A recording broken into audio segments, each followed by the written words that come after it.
I hate how it always does this. Like, hello.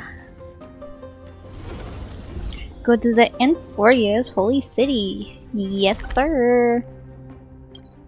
Can I see the love of my life there? Please say yes.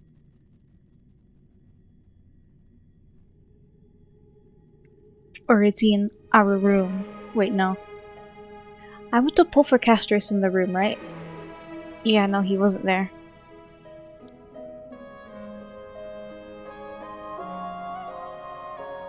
I'm still salty that Castor's taking all my pulls.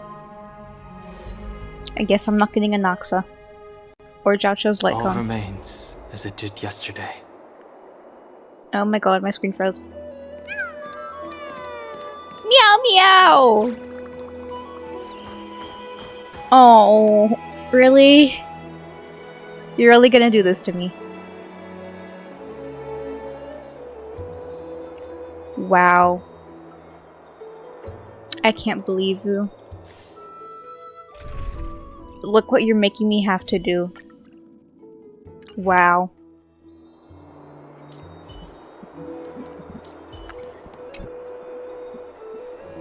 Trebius' memory has unveiled the very first prophecy.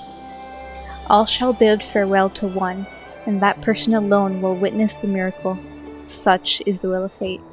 Only one shall live till the end, and they alone will witness Era Nova. If I take on the Oryx, if I take on Oryx's trial, will the prophecy come to pass for me as well? Regardless, I must give Aglaia an answer. No, you don't. Tell her to rot. I'm still salty about her trying to kill Dan Heng. Ah, it's you, Cass. I finished the anthology of poems you lent me. Here it is. I thought you'd be too preoccupied to find time for reading. Precisely because of these obligations, I felt compelled to read it swiftly. Wouldn't all these preoccupations slow your pace? On the contrary, knowing that time is limited can push one to overcome their limitations. The weight of these responsibilities seems to have enhanced my reading efficiency. I understand completely. During my time at the Grove, the closer exams drew, the more efficient I became at tackling everyday mundane tasks. Anything but my actual studies. You are so real, Castorus. Precisely. As I remember, That's you literally and me Final right were now. both disciples of Avoiding Eusphorus. studying. I assume that Anaxa's exams were as unreasonable as the man himself, correct? The courses Professor Anaxa taught were Introduction to Alchemy and History of Mythology. And to be perfectly honest, those two courses were the students' greatest nightmares. Anaxa, Dr. Ratio, The and history Alhaitham of should meet, not gonna lie. taught I by wanna the see how that blasphemous would Greek end up. performer himself. I can imagine their fear. Now that I think God, about they'd it, be like the three students college would professors often that rush you to would the hate. podium during class to challenge him on those blasphemous ideas. Literal nightmare. May I ask, Lady Aglaia, has your relationship with Professor Anaxa always been like this? He openly dismisses people's faith and questions the very justification of the Flame Chase journey. Our positions have been destined to be at odds. While you were studying there, I assume you must have heard of his nickname. What? Dromus draped in finery? As I see it, this nickname is more of an insult to the Dromas. Wow. Despite his insufferable arrogance, I do hold a certain respect for his nature as a scholar. To remain true to his principles, he is unafraid to stand opposed to the world, and that requires considerable resolve. Anaxagoras' life is almost like a satire. As a Chrysos heir, he refuses to heed the prophecy, while he disrespects the gods. Wow, and The Axel. gods have chosen him. Haha. He was indeed chosen by Xerxes. Is something weighing on you, Cass? The golden thread is quivering. I sense there's more to this exchange than I'm idle quivering for chatter. Don What? With all due respect, I'd like to know what you plan to do with him. In light of his assistance in the battle against the Flame Reaver, I am willing to grant him some time to find a way to remove the core flame. However, if He only Anaxa has decides to make any move 15 that days places us left in to live. danger, I will not hesitate to take extreme He's dying in this patch, I measures. think. The Just devs as I feared. said so. The Flame Chase journey is the destined path for the Chrysos heirs. Yet he now seems more like an empty shell. Given his 'Cause he's strong sense of dying. respect, I trust that Anaxagoras will make the right decision. Still, I can't help but hope for another possibility. Perhaps Anaxa will also overcome his limitations, now that he knows time is limited. I understand your stance. Let's continue this discussion another time, but now, let's greet our guest. You're here. Yeah, I am. Does this mean you're Mother ready truckers. to take on Orynyx's trial? We are ready. Mem and me. I'm still on the fence. I understand. It was the sacred beast's idea, after all. Sacred However, beast. It warrants careful consideration, given their intricate ties to the Titan. I'm not reading this. Mem. I've evolved from little dog to sacred beast. Surrendering the core flame is a Chrysos heir's duty. Your selfless assistance is deeply appreciated. However, I urge you to carefully consider the risks of accepting the trial. Becoming a demigod means forsaking your humanity. You will inherit Orynyx's divinity and bear the time of Amphorius, all on your own. This is where I'm confused. Because Treeby has Orynyx's power. But also, like, she has the core flame or something. But she talks about Orynyx all the time. And she has power over the Sentry Gates, time, and stuff. So why does she not have Orynyx's core flame? And why am I having to do Orynyx's trial instead of Treeby, who probably already did her trial for Orynyx? From that point onward, your fate will be forever intertwined with ours, never to be separated again, until the end of Genesis. Genesis? Neon Genesis Evangelion?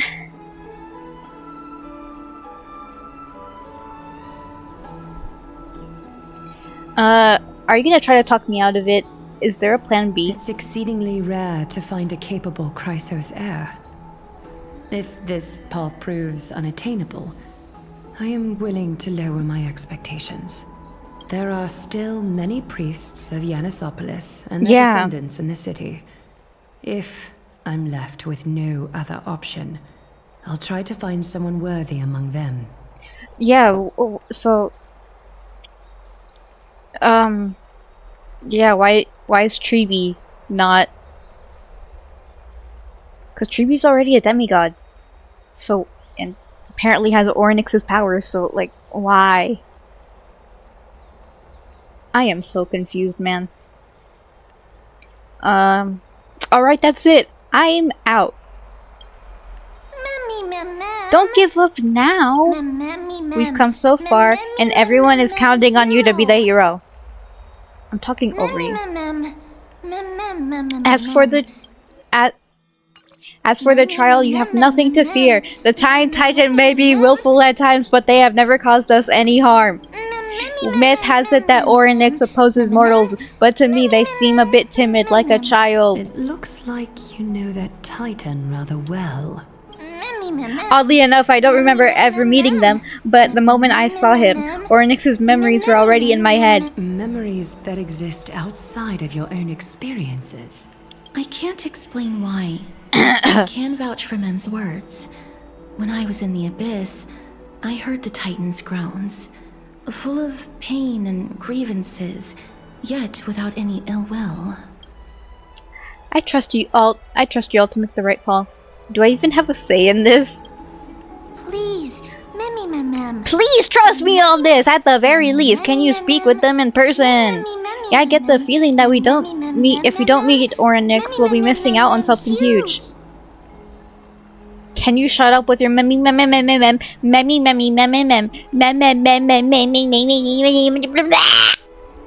Shut up! Looks like there's no other way. Since you've made your decision, go back to the bath chamber and get some rest. Somehow. Will call for you when the ceremony is ready. It is difficult for me as the guide. Let me go! Settles. Okay, yeah, whatever. Before leaving, I should say hi to Castor. Okay, fine. Mister, may everything go well for you and... Do you need a Glyaph for something? It's nothing. I only came to discuss some matters with Lady Aglaia. Previously, I lent her an anthology of poems that Lady Trian had gifted to me. Tracing back, this anthology was something left to Lady Trian by a bard before their passing. Oh, a bard passed. Okay. Although personal property Not Trian, right? once their owner has passed on. Lady Trian gave this book to me since she knew how much I like to read. Can you tell me more about the book? It just contains an allegory. In a faraway land, in a city known as Styxia, a dragon corrupted by the black tide descended one day, swooping upon the city like death itself. Wait. Okay, give me the book. I want to give Dan Heng a present. It swallowed the princess of the city whole before it was suppressed. After taking down the evil dragon, the warriors discovered that the princess's life had already met its end. Overwhelmed by grief, the queen hired an alchemist to resurrect the princess using the dragon's flesh and blood. However, having lost memories of her previous life, the resurrected princess turned into an evil dragon herself and wreaked havoc on the city. As a result, the prosperous Styxia met its demise. Anyway, I'm not gonna lie, seeing her back profile, I feel like she would look really good with a mole on her back.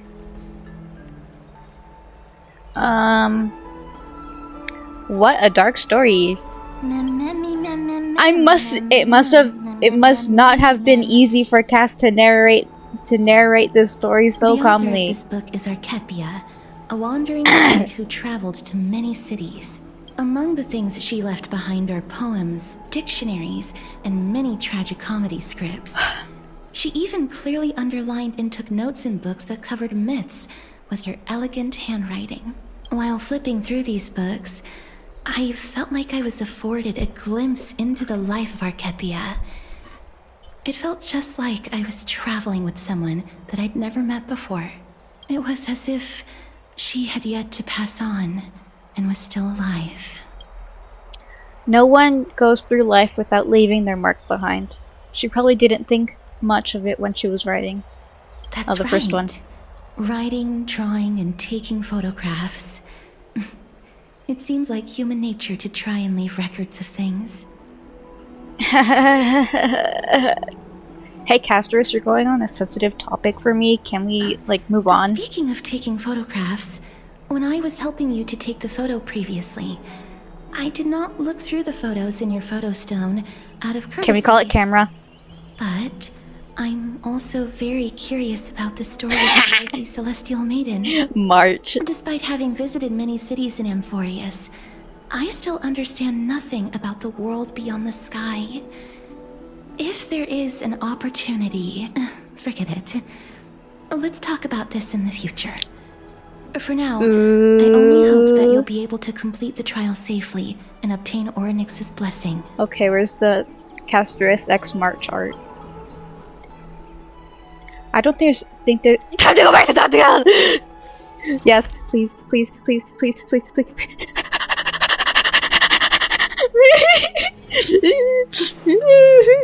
Hi, hi, hi, hi, hi, hi. Talk to Donna. Yes, please, yes, please, yes, please. Hi! Why the hell is Final here? Hi! Hi! Do you want to watch us make out? Citizens Assembly? That's right. Oh, partner, you're back just in time. This is something that the both of you should probably know. Good news? Good news? I wouldn't call it that. Yeah, guess what? You're gonna watch me and Dan Heng make out right now. Do you remember the Council of Elders that was on our heels previously? It seems they've made their move. Some background information for you. The Council of Elders is an authoritative body in Amphorius, made up of different city representatives. They hold legislative power over the Holy City, and are in charge of presiding over the Citizens' Assembly held once every few years. He's not voiced, I'm gonna cry. Nicholas Leon, come back.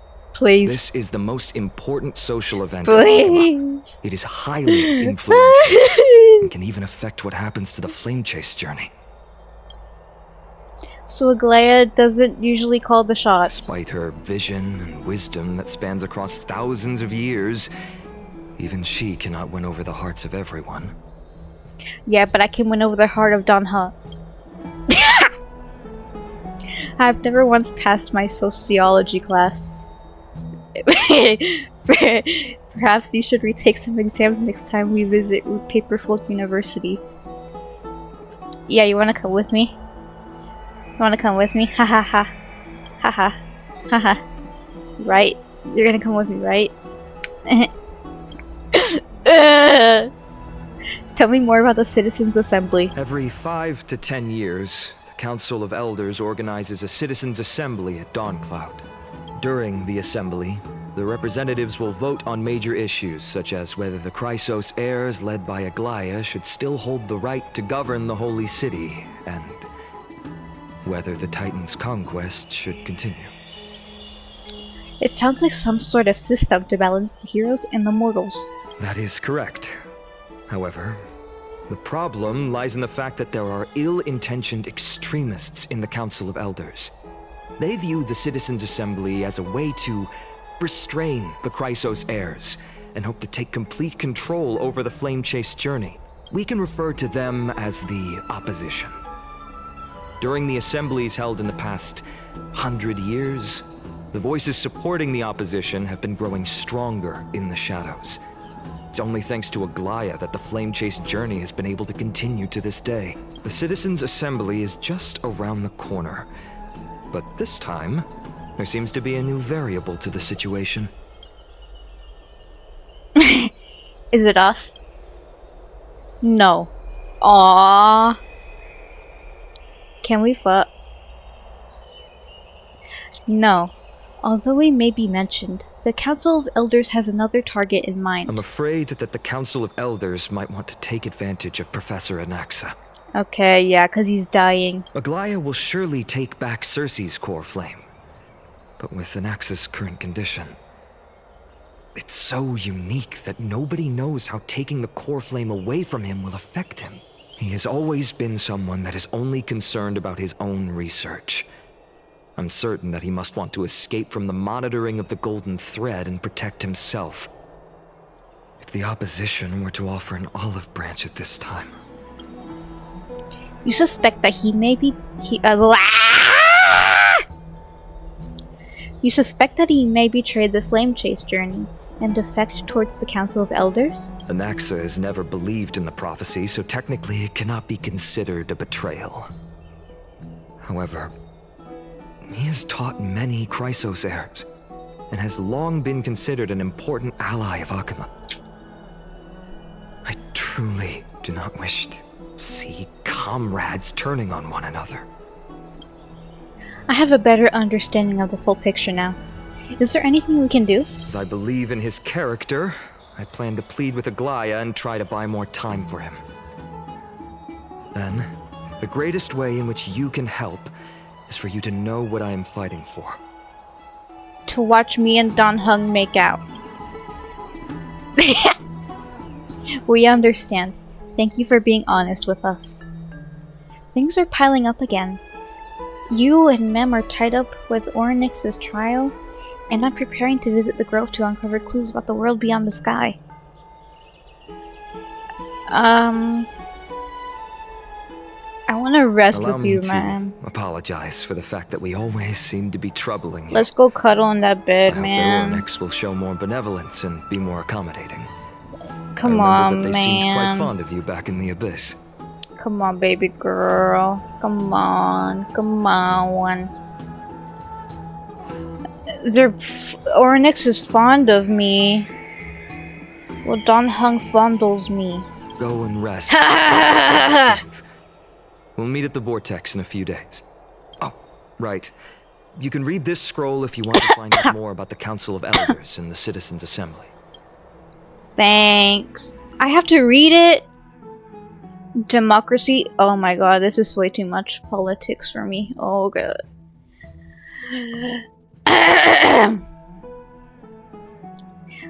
Democratic politics has always fascinated citizens of different city-states in Amphorius.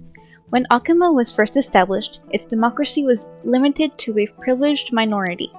However, through ongoing reforms, the Akuman Citizens' Assembly took to the stage, transforming Akuma's governance into a democracy for all, where the Citizens' Assembly made every major decision.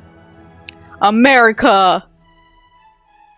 It's important to note as the Black Tide draws near, and the citizens from other city-states join Akuma's political life, the precious rights of Akuma's original citizens are becoming increasingly diluted.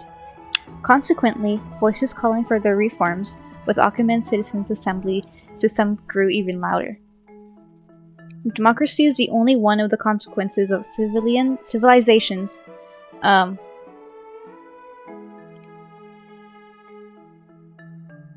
Civilizations. I don't know. Whatever.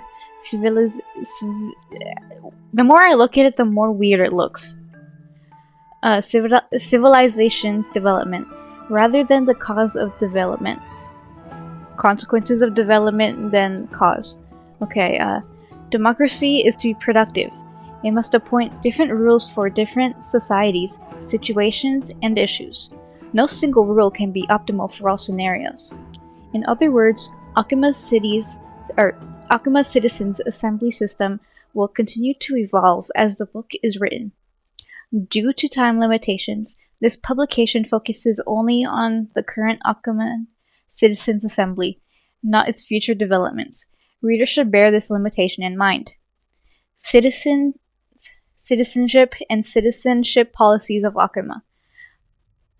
Before examining the Akuman Citizens' Assembly's operational mechanisms and core functions in depth, we must first address that the matter of citizenship rights, and citizenship policies of Akuma.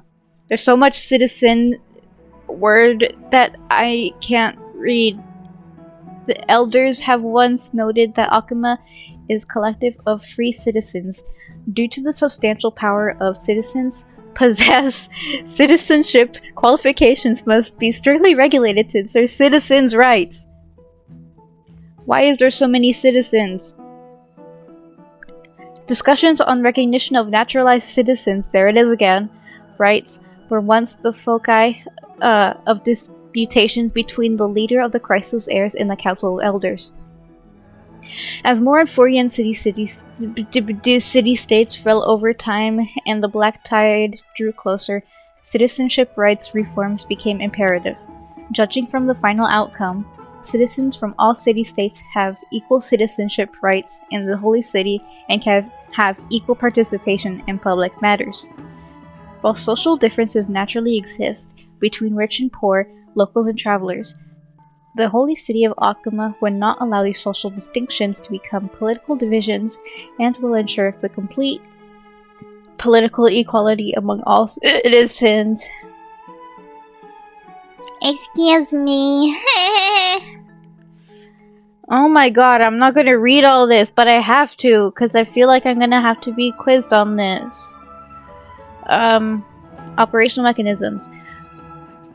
Bearing emergencies, Akima's Citizens Assembly follows strict protocols when it's called.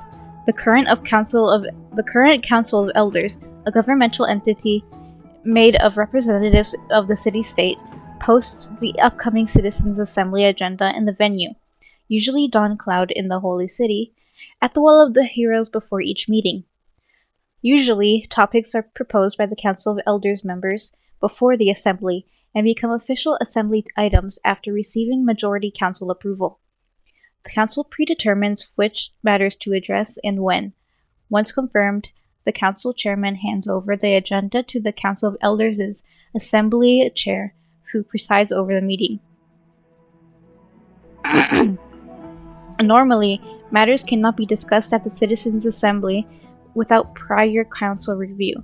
Council-reviewed matters yield only two outcomes. Either they're already thoroughly discussed and only need citizen votes, or they require citizens to hold debates to reach final resolutions during the Assembly. Results are tallied using pottery shards blessed with Kefali's runes, with voting dolia placed throughout Akima during the assemblies. After the thorough discussion of voting of all proposals, the Council of Elders post approved decrees in the Wall of Heroes. Core functions of the Citizens Assembly. Oh my god. Having braces poke at your cheeks does not help talking. The Assembly wields the important capacities of legislative power. The appointment of the government officials, declaring war, conceding peace, and the actual control of armies during wartime. Yet, historically and practically, Akima's Citizens Assembly hasn't fully controlled and directed by the citizens, but rather it's a means to ensure that elites who represent the majority social interests can effectively manage social matters.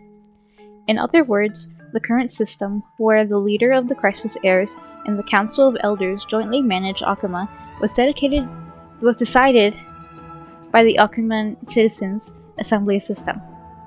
Citizens influence policymakers through their voting and other means of political participation, rather than directly managing social affairs or making political decisions. Last one. Yay, the last one. The Council of Elders is a governmental organization consisting of representatives from enforced city-states. While most are elected by their city-states, some receive direct invitations from the current Council of Elders members. Authorized by the Citizens Assembly, they manage various practical affairs within Akima. The most renowned honorary elder is Lycurgus, an Antikythian. I don't know if I said that right, neither did I say the name right. A race that was already nearly extinct before the Chrysos War. He had communicated directly with Kefali multiple times during the Era Chrysia and passed the wishes of the mortals to Kefali, showing himself as a true Theros. L's neutrality is well noted by all, which explains his frequent selection as a Citizens Assembly chair. Significantly, Elder Kindness has shown great effectiveness in Akima's governance and gathered many followers. Many believe Kindness will leverage accumulated resources to challenge the current situation where the Chrysos heirs hold real authority and transform Akima's political structure. God, I need water. Oh my god, I can talk to Tathag! It's just as I suspected. The troubles afflicting the flame chase journey aren't just external issues. The complex internal politics and interpersonal relationships are also exacerbating the problem. We can't let our guard down yet. We have to find out where we stand in this large interwoven web. Can we sleep together, Danhang? In both ways? Rest. The trial feels like it's just around the corner. I'm starting to feel nervous. It's not that soon. Nervous feel. Don't. There's still a few days. This is an exaggerated. Okay, thank you. This is just an exaggerated figure of speech to express how nervous I'm feeling right now. Let's just hope everything goes well. After all, as someone who has earned the gaze of an Aeon, you should be able to overcome the trial of a regional god just fine. And we've also unknowingly gotten used to sleeping with the midday sun shining brightly above our heads. Get some rest. Perhaps a new phase of our trailblazing expedition in Amphorius is about to begin. And that's a good screenshot. Hey Dan Heng, can you look at me so we can make out? Get some rest and wait for the trial. Swarm disaster. Get out of here. Sanjo, meow! A few days later at the Vortex of Genesis. Esteemed one, Orynyx's vacant totem awaits. Yeah, sorry, my throat actually really hurts from talking.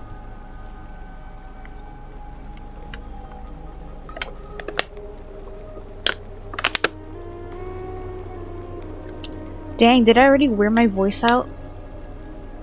God, and I just started. If you have already made your preparations to become a pillar of Amphorius, please, step forward. Okay, well, I guess I'm not gonna be talking that much anymore.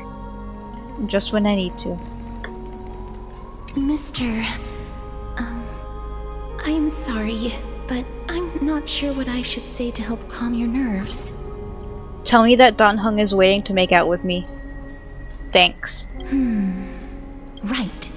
Perhaps something like, as long as you can successfully complete this trial, the rest of the flame chase journey will be smooth sailing? No, that sounds a little strange. Don't worry. It won't take up too much of your time. Don't worry. You'll definitely make it back alive? Oh. Sorry. It seems like I've made the mood even heavier. In any case, may everything go your way. Accepting a Titan's trial is a very peculiar experience. I'm afraid that I'm not able to accurately describe it. You can only go and experience it for yourself. I believe that you'll be able to pull it off. Yeah, I'll pull my clothes off for Dan Heng. God, I gotta stop talking. This isn't a normal problem for me. I'm not talking to you, Aglaya. Little Grey and Mem, thank you. Your resolves cannot be questioned. We praise your pure selflessness and courage. May Kefali light your path forward. Get ready to assume Orynyx's divinity, Trailblazer.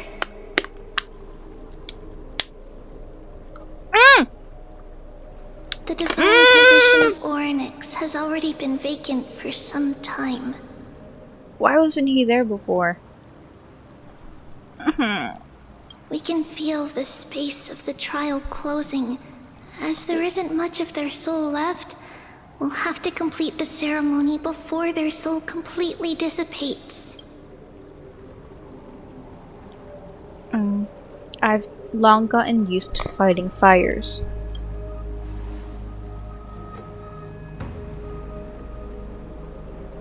The 8th core flame coveted by the miracle that once belonged to the great Vale of Evernight, Orynyx. It shall now be returned by the 2 elected heroes of the Chrysosairs. A traveler who is upright and courageous, and a sacred beast that invokes miracles. Who? Both of you, please, come forward. Wait, Dan Heng has to give me a hug and kiss goodbye. Recite along with us. Oh god, my throat. O Majesty of the, O Majesty of the 12 Titans, pillars pillars of the world, we seek we seek your divinity to mend the rifts of the world. Dan Heng, come give me a hug and kiss, make out goodbye. Fill our bodies with blood of gold, till we wither in a willing service to the prophecy. I don't think I have golden blood. These are just words meant to make the prayer seem more solemn. Please, focus.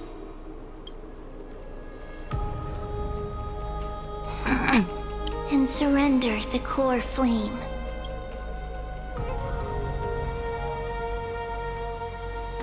Click and hold.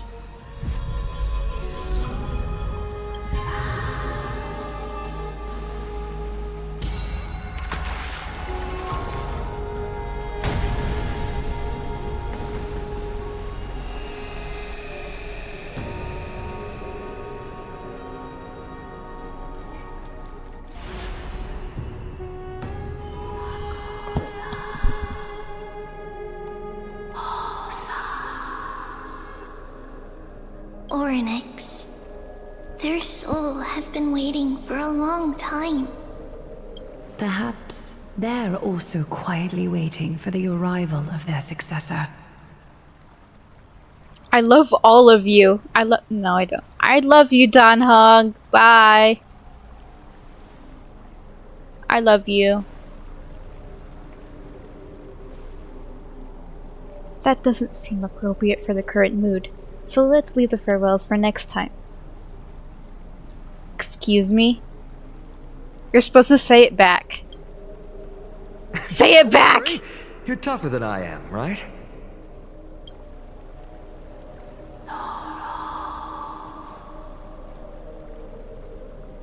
Say I love you back, Dan Heng.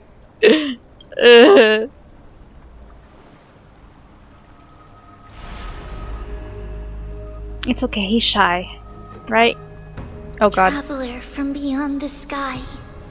Let us pray that the Titan acknowledges your worthiness. Although he loves cracking jokes at inopportune times, his determination is as strong as the Chrysos heirs. He will definitely succeed. While he's away, I would like to have a chat with you, Aglaya.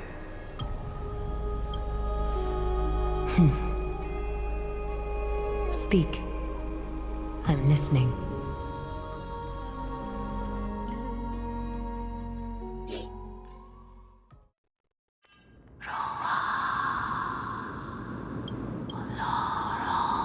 Slap, slap!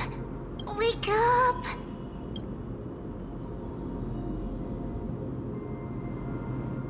How is it? How do you feel?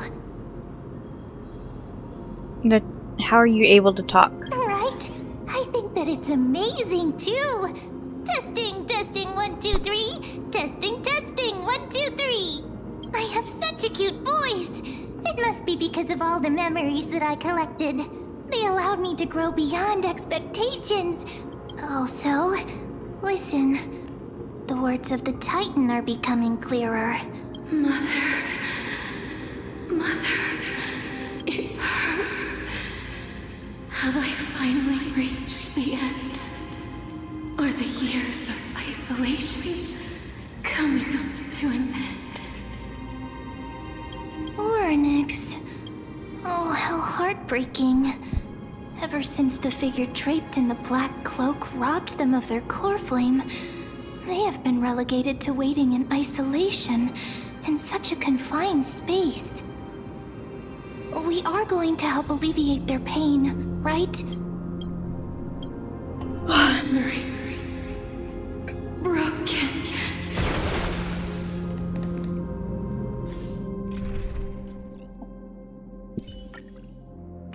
Mother, where? Mother? Who are they calling out for?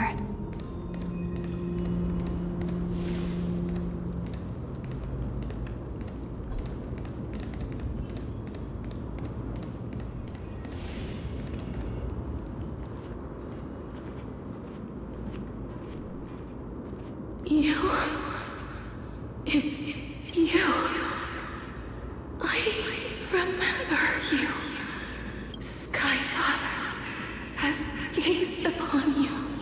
Remembrance? Mother is calling for you. Does the Sky Father refer to Fuli?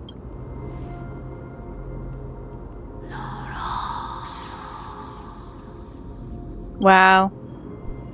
The Titan's words are indistinct. Each syllable emerging from the mist seems to be cloaked in frost, symbolizing memory. Sky Father has chosen you. Who's your mother?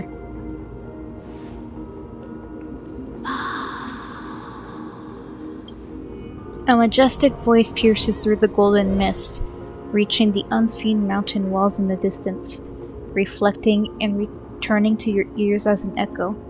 Within the echo, you simply could make out the cry of a baby. Mother is no longer responding. We've come to you because of something important.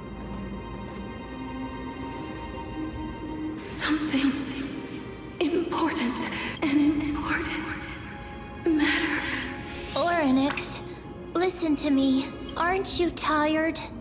Throughout the long years, you have always been protecting the fate of Amphorius. Each time people draw strength from within their memories, every single ripple falls onto your shoulders.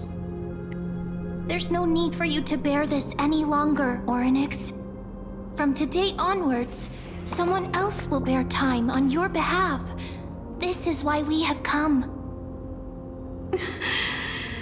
Freedom. Freedom. I want freedom. Aww. Oh, poor child. Everything will be fine. Let us help you. You can have a good rest now.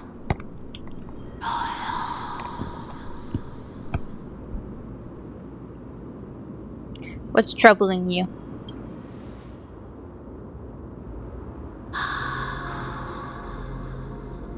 You have potential, strength, willpower, powerful, and tenacious. But you lack something. I lack Dan Heng. Just one thing. Lacking something. What is it?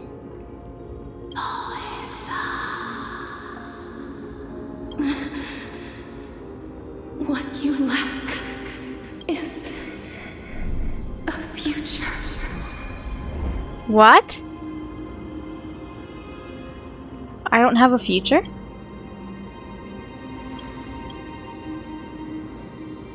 Huh? Future? Traveler from the sky. You should have dissipated already. I'm supposed to be dead? The gaze from the Sky Father. Stabilize your form. So I was supposed to be dead from the beginning? Because from the moment you crossed the sky, your life was cast away. So I wasn't meant to survive the Kefli fall. Just Dan Heng?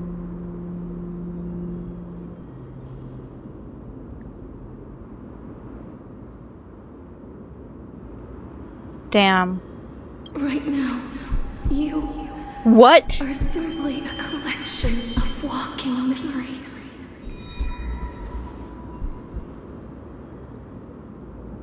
Oh. What? How is that possible?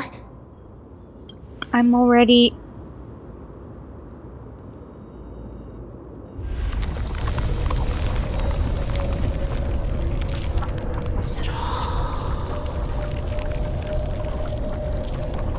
The space is collapsing. Someone must inherit the authority of time if the pillar is lost.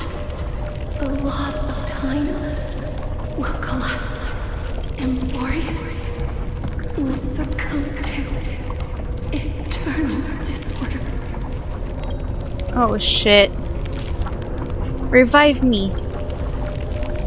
Time never compromises, never bears grudges, never forgives, never makes a choice. Child of humanity, Titans, Mother, Sky Father. You're making me anxious. Time restrains everything that exists in this world. Orynyx's divinity is dissipating? Is the trial coming to an end? Pathstrider of remembrance, my strength, I shall entrust it to you. The fate of the world, if you wish to, save it. Go and find your future that has been stolen. Who stole my future with Dan Heng? Even if that means you'll have to cheat death.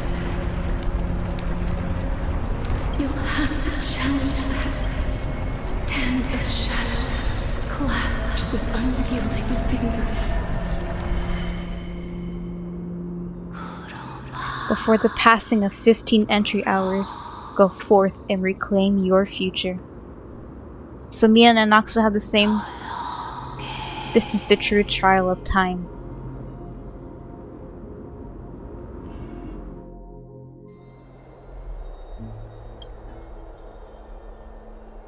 Hi. Oh. Hi.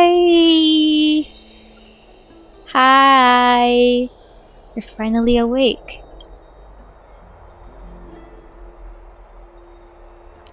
I'll keep it simple. You succeeded. Orynyx has entrusted you with their divinity. Now you're no different from a demigod of Amphorius. However, he's smiling. You can barely see it, but he is. Okay, let me be delusional. Oh. Mem has told me about what happened during the trial. They're still explaining things to the others, and told me to bring you back to your room to rest.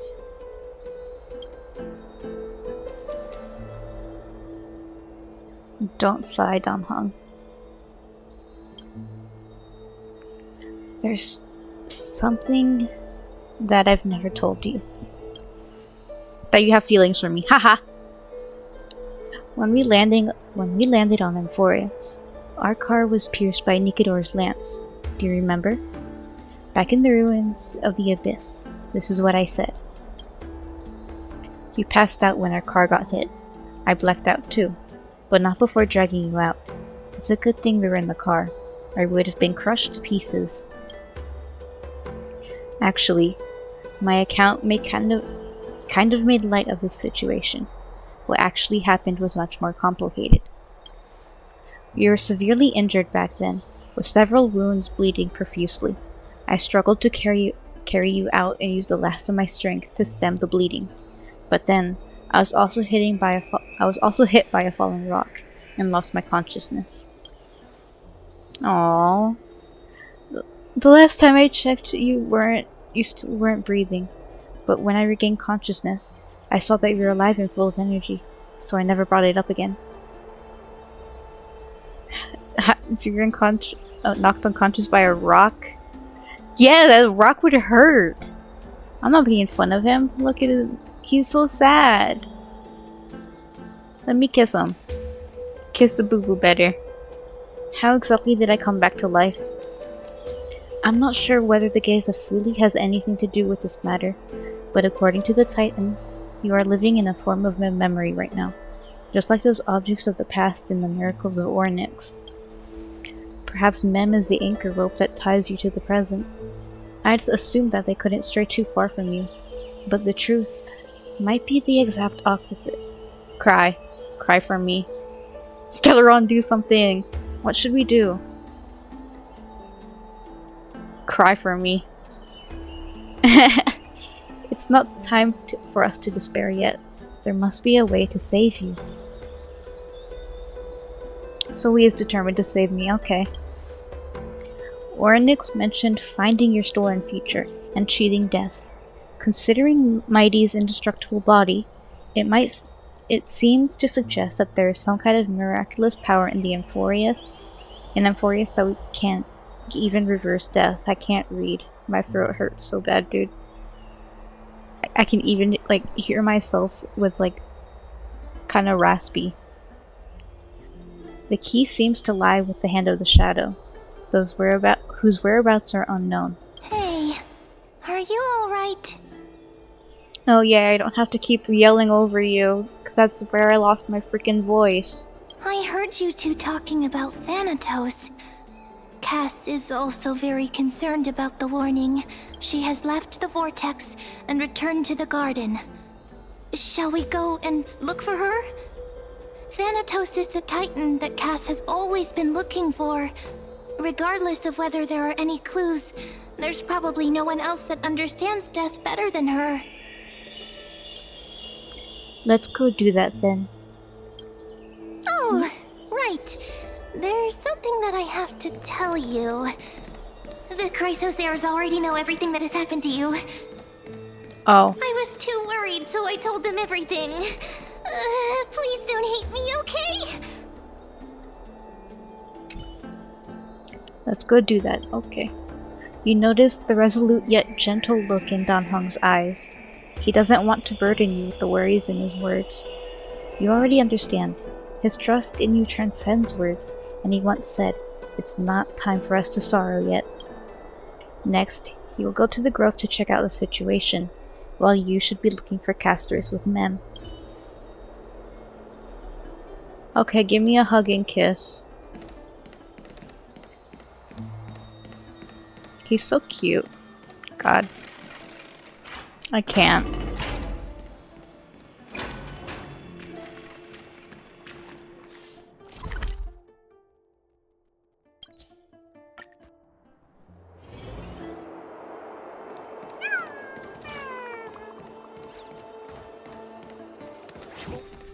Mister, I'm right here. You hear soft footsteps coming closer, one step at a time. Please stay there and slowly turn around. What happened? For some reason, you feel like you've seen this scene before. You want to turn your head, but a dash of purple sends... You want to turn your head, but you glimpse a dash of purple brushing past your face. Then, a chill seeps through your skin, spreading into your veins. Thump, thump. Your heart begins to slow. At this moment, I want to close my eyes, remembering the near-death experience. I have to stay on guard. Spin around immediately and give casters a scare. In the blink of an eye, time seems to have frozen beneath that cold sensation, and you just happen to close your eyes. Please pardon me. Hey. Screenshot. A subtle fragrance of an unnamed flower fills your senses, its sweetness making you forget the need to breathe. You realize you're still alive. No. To be more precise, your death was not thorough. The coldness of the initial touch disperses as quickly as it came, and replacing it, the touch of fingertips, and a tremble born from trepidation that originated from a certain lanky arm. Her quivering finger gently brushed against your cheek, causing a faint tickle. Just as I expected. I cannot feel anything.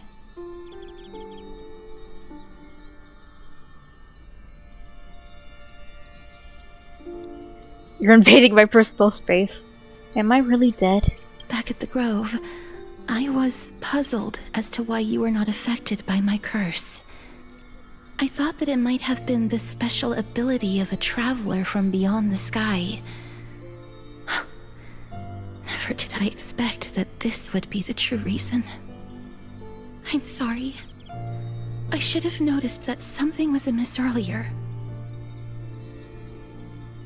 Mister, if my abrupt behavior just now offended you, I hope that you can forgive me. I'm just thinking, if your soul has really left your body, as a mortician, I might be able to trace where it has gone to. Cass, did you find anything? My apologies. Not as of yet. Perhaps I have overestimated my capabilities. But, mister, would you be willing to let me try again? This time, I'll increase the area of contact slightly. Perhaps the result might be different this time.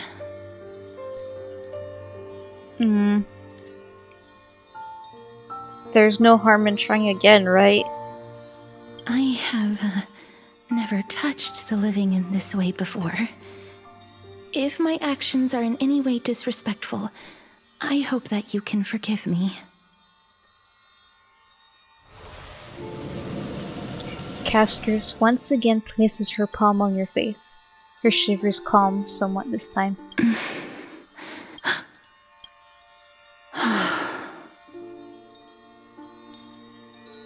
Did you discover something? I seem to have caught a glimpse of something. Your soul is currently roaming someplace and cannot find a way to escape. But perhaps it might not be a bad thing. If your soul is still wandering around, it means that we still have time. We have a chance to find it before the fingers of Thanatos sweep everything away. Clues. Just a few more. I need more guidance. The connection has been severed. With my strength, I'm not able to trace it. It was me. I was a little too hasty. Don't worry, mister. Although we currently have no leads, I will do my best to search for the whereabouts of Thanatos, bring back their core flame, and personally return to you the life that you have lost too soon. Aww. I know that I'm lacking in confidence, but I hope that you can keep this promise of mine in mind. Before I manage to deliver on this promise, please do your best to hang on. Amphorius needs you.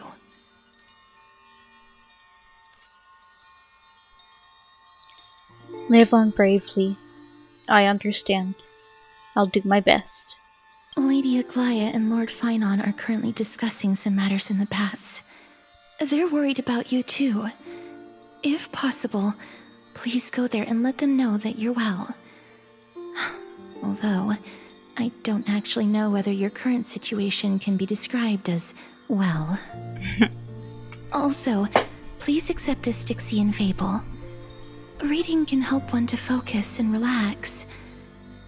I hope that reading this can help tide you through this difficult period.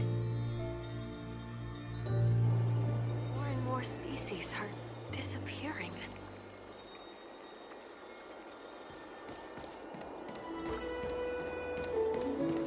Lady Aglaia and Lord Finon are currently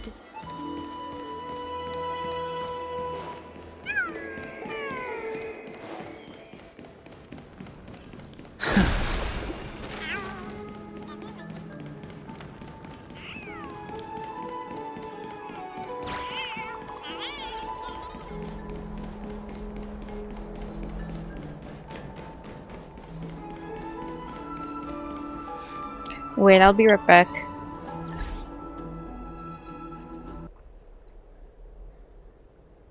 Okay, hi. Wait, I got mail.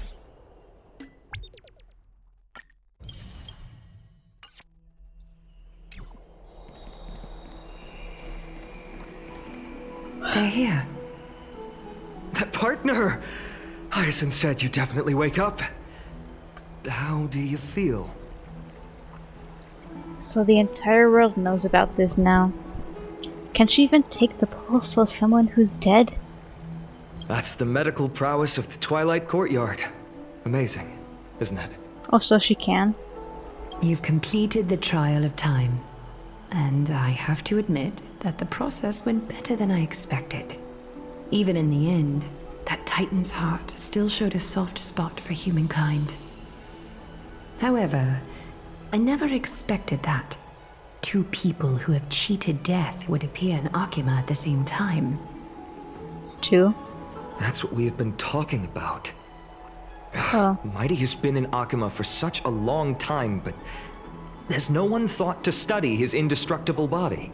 Oh, you have. Even any minor Shut up. breakthroughs, You we wouldn't have be as already. clueless as we are right now. You have 100 exploration rate on Mighty's body, dude. Many have had this idea, but so far, there have been no results. If it were successful, Thanatos wouldn't have disappeared without a trace. Like, just the way him and Mighty, bro, you already have 100% exploration on Mighty's body. You should know everything about that man by now. Nevertheless, now is not the time for us to give up. At the Never very gonna least, give you we can up. still see a Never gonna glimmer of let hope. you down. Cypher, Oh, Cypher. if anyone in this world knows the whereabouts of death, The cat it lady. would be her. I'll try and get her to return to Akima, but do be prepared for a less than ideal Ooh, outcome. she was one of the flame Please chaser understand that thingies throughout the in history of Honkai Amphorius, 3rd. no one has ever managed to escape the clutches of death. At the end of time, Thanatos silently awaits all. Is this supposed to be comforting? Don't take it to heart, partner. After all, you've already created countless miracles along the way, right? But before that, just What's wrong, Aglaya? omens always come in pairs. A tiny air current will eventually brew into a storm that tears the sky apart. It's Anaxagoras. He has initiated contact with the Council of Elders. In the end, it has still come down to this. I earnestly hope that your assessment of him is accurate, Finan. Otherwise, the efforts of my teacher and I of the past millennium might be reduced to dust because of that great performer.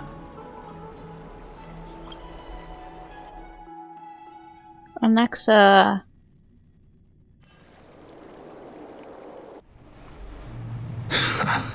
Whoa. Screenshot. I love when they do the art like this. I'm back here again. I'm back in the fucking building! I remember this dream. This realm is covered in a silk-like fog, and the land is barren and harsh. The crowd of travelers leaves tracks everywhere. Hey! Excuse me! What is this place? Where in Amphorius are we?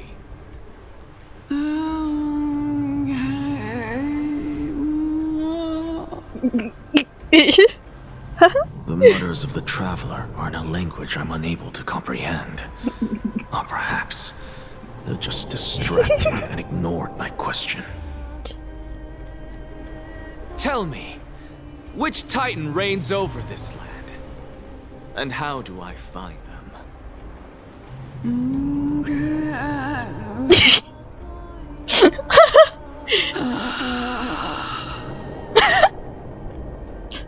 Hand of Shadow.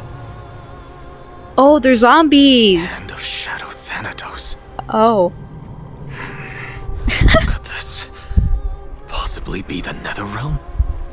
The Nether! What? Nether Realm. Then where is this? River of Souls? The outskirts of the Netherrealm? Are you heading downstream toward the Netherrealm? The Nether Realm. Nothing but an illusion. Titan rejects you, me. Live Listen. What? The traveler lifts their wrinkled fingers and remains silent. I look in the direction they are pointing and listen closely. There. A massive shadow brought the sound of rushing tides. I'm really glad they're voicing this part so that way I can rest my voice even though I really am not because I keep talking. The sound of tides. I can hear it.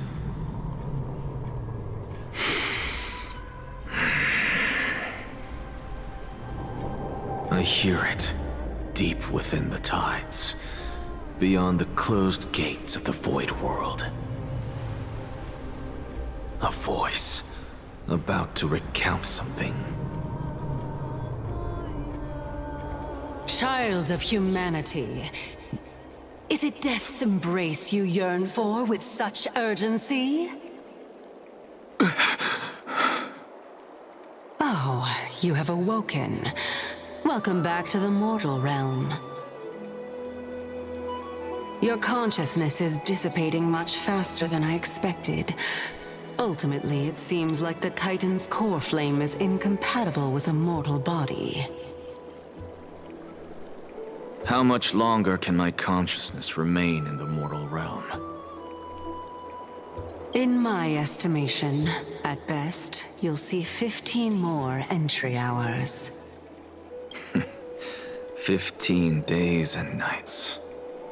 What is it? Are you finally starting to become attached to the mortal world now? On the contrary, 15 days feels a little too long for solving a singular problem. Stop giggling. It's time for us to go. The messenger from the Council of Elders is almost here. Let me ask you one more question. Fuck ass haircut. Are you really planning to betray Aglaya's will? Who has like a little thing right there? Like, What betrayal is there to speak of when I was never loyal to her to begin with? What about that It's like white Kaya's hair, but student of worse. yours? Acting so recklessly, do you not care about what might happen to him? There will be a price to pay for blind faith. This is also a lesson for Finan.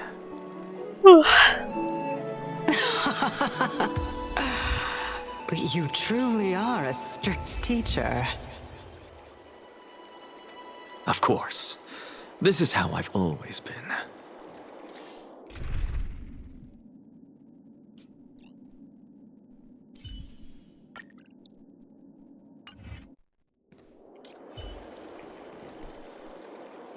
ooh, the thing on his chest.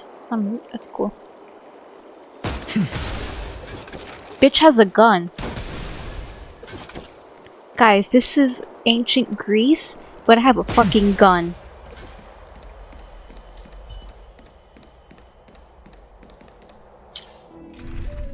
I'll use them once.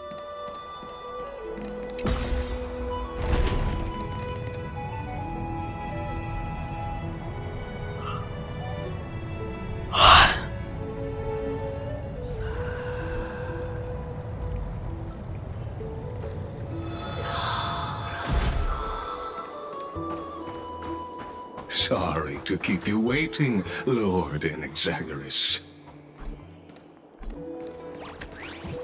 Who the fuck? It's been a while, Lord Enexagoras. What kind of rip-off Sunday bot is this? I greet you on behalf of all the citizens of Akima and express my deepest regret about what happened at the Grove of Epiphany. It's you. I never expected that you would personally come and meet me. By carefully into Lantern above, I have come as a testament to the justice of the Council of Elders. There are Antikytherans here? They have been a rare sight ever since the Chrysos War. I extend to you my utmost respect, revered Titan. I am Lycurgus, though you may call me Lygus, holding an honorary position within the Council of Elders in Akima, and as the Theoros, I stand to protect the right of all upright citizens to express themselves freely. You can see them too? You know about us. We Antikytherians perceive the world through the amplitude and frequency Oh of my god, there's hands souls. cupping his boobies. Just as I am conscious that Lady Aglaya is secretly listening in on our private meeting from afar. If necessary, Lord Anaxagoras, I can sever the golden thread to protect your fundamental rights. The demigod should know better, for such is her station. Spare those poor threats, and just let her listen to my words. They shall serve only to unveil her own folly. May I interpret this as you having a countermeasure? I need not any plan, because she can do nothing other than petty espionage. As the Citizens' Assembly approaches, and with Orynyx's fall, any attempt to capture the core flame within me will only usher chaos and calamity. A truth she undoubtedly comprehends. While I, Anaxagoras, serving as the Grove's special envoy to Akima's Citizens' Assembly, have long known the extent of your abilities. Let's forego the formality of asserting authority, Lord Lygus. Lead the way. Very well. Surely Lady Kindness would appreciate such assertiveness in an ally.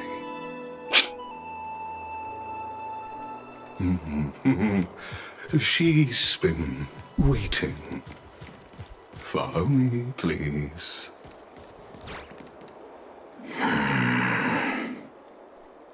Is there Stellaron. something on your mind, Lord Anaxagoras? Nothing, really. It's just a question that I contemplate every time before I ascend to Dawncloud. For the Titans, does the falling equate to death? Ah, a pondering truly deep. Time is on our side. Do you mind sharing your reflections with me? While all living beings must ultimately face their demise, Kefali has yet to meet theirs. Their journey continues unhurriedly along this long path. Are you suggesting that Kefali may not have truly passed? Yes. For dying implies an ongoing process, an action, whereas death signifies a static state, a definitive termination. In contrast to mortals, Titans exist on a grander scale of space and time, thus elongating their passage into death. The notion of their fall is but a misinterpretation born of mortal ignorance. Ah, an intriguing concept, albeit challenging to substantiate. After all, Kefali has maintained a profound silence ever since the era Arasa, while scholars and priests alike have conveyed the message of the gods' imminent fall. Perhaps the gods in their arrogance deemed it beneath them to reveal their perspectives to mortals. Could you elaborate on your statement? Circes, the kin of the Skyfather as recounted in myths, now resides within my brain. Were I to inquire, Kefali would have no cause to refuse. Oh. That very well could be true. But what if the world-bearing Titan still chooses to remain silent? In that case, the myths crafted by the people of Amphorius are nothing more than pitiful jests. It's worth a try. I believe, and I'd love to witness the fruits of your theory and the change it may bring to this imperiled world. Because I completely concur with you on this aspect. If the Titan has indeed met their end, any response from them would be impossible.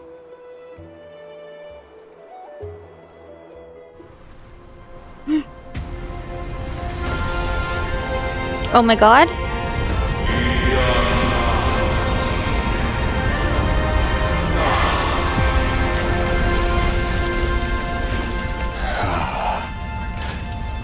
Please, Professor.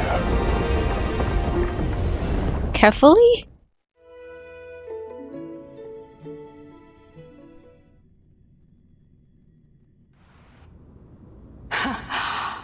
The children of humanity have indeed created a spectacle. Welcome to Dawn Cloud. The atmosphere here carries a greater sense of solemnity than the mundane clamor of the Marmorial Palace, with entry permitted only to the invited. Only esteemed beings grace this place, and among them I've received priests, scholars, warriors, and now we even have the honor to be in the presence of a Titan. Oh, what a joyous occasion. Once deemed a blasphemer, now a surrogate for revered divinity. The honor should rightfully be mine, shouldn't it? I'll notify Kindness and the others of your arrival. Kindly wait for a moment. A soldier will be here to guide you shortly. In the meanwhile, you're welcome to explore the vicinity, but kindly remain within the guard's view. Delaying the crucial meeting is something none of us wish to see, I presume. I'm well aware of Kindness's methods. There's no need to emphasize that. As you wish. Your cooperation is much appreciated. Alas, I had hoped for a brilliant plan from you, but it turns out you just left one cage to enter another. Save your concerns. I know very well what I'm doing. I shall depart to explore the surroundings then. Now that I look around, I wonder if there are any murals bearing my portrait around here. I'm quite intrigued to see how the children of humanity beyond the Grove perceive another Titan. Off you go. I won't be joining you. This Titan appears to be quite at ease. I should investigate the Council of Elders' recent activities first. Be aware, I can hear you perfectly well from here.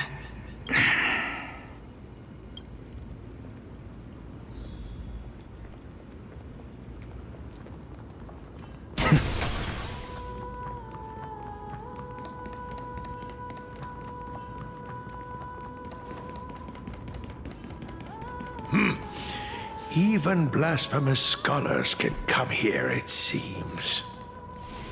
Looks like my presence here is quite unwelcome.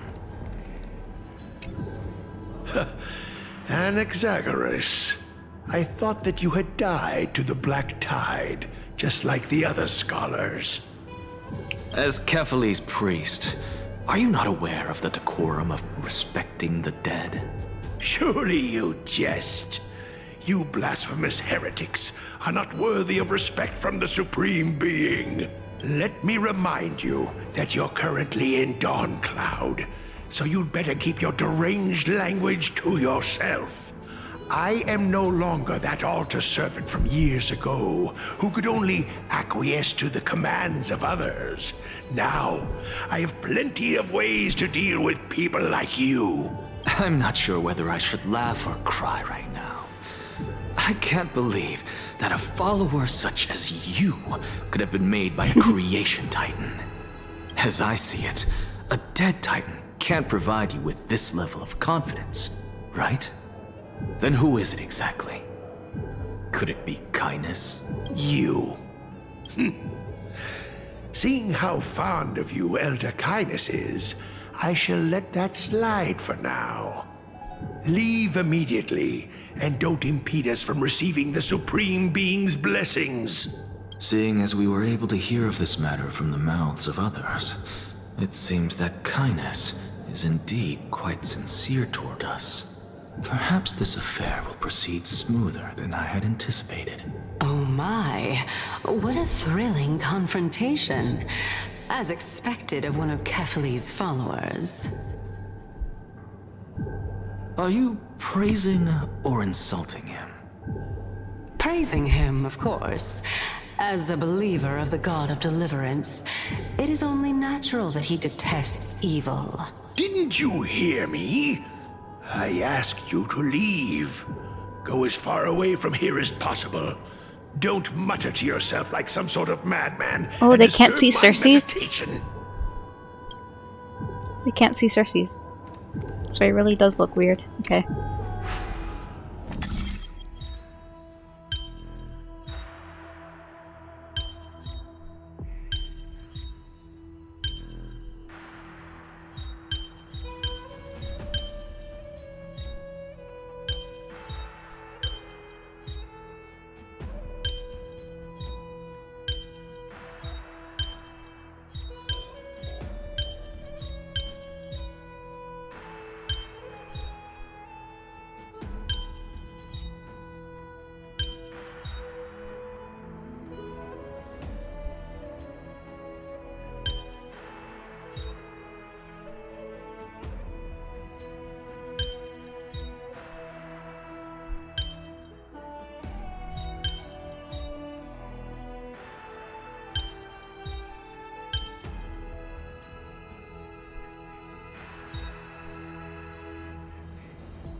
I'm dumb.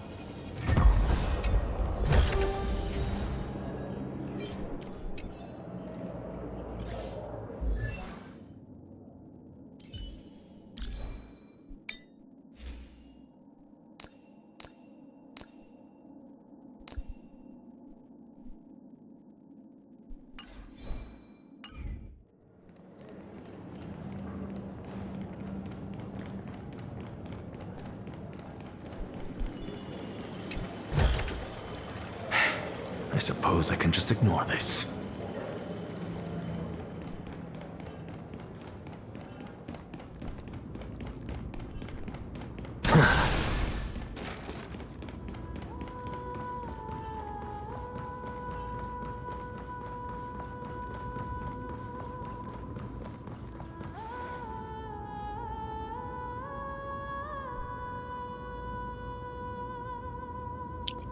Where's the fourth arm? Oh, behind its back.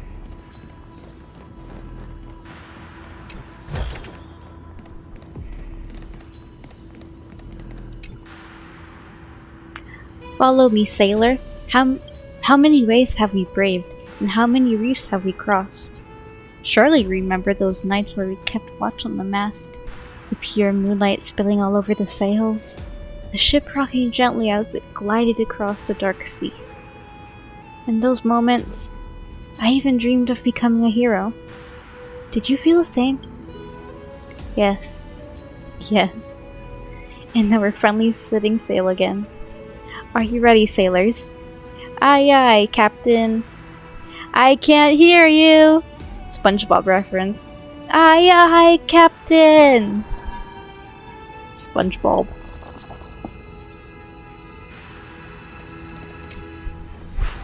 SpongeBob SquarePants. SpongeBob SquarePants.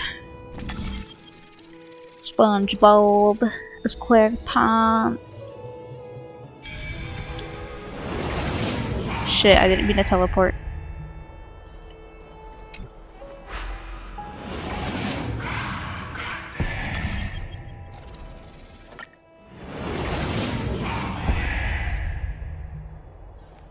I just want to do the puzzle. God damn, this guy mad. I took care of it for you. You're welcome.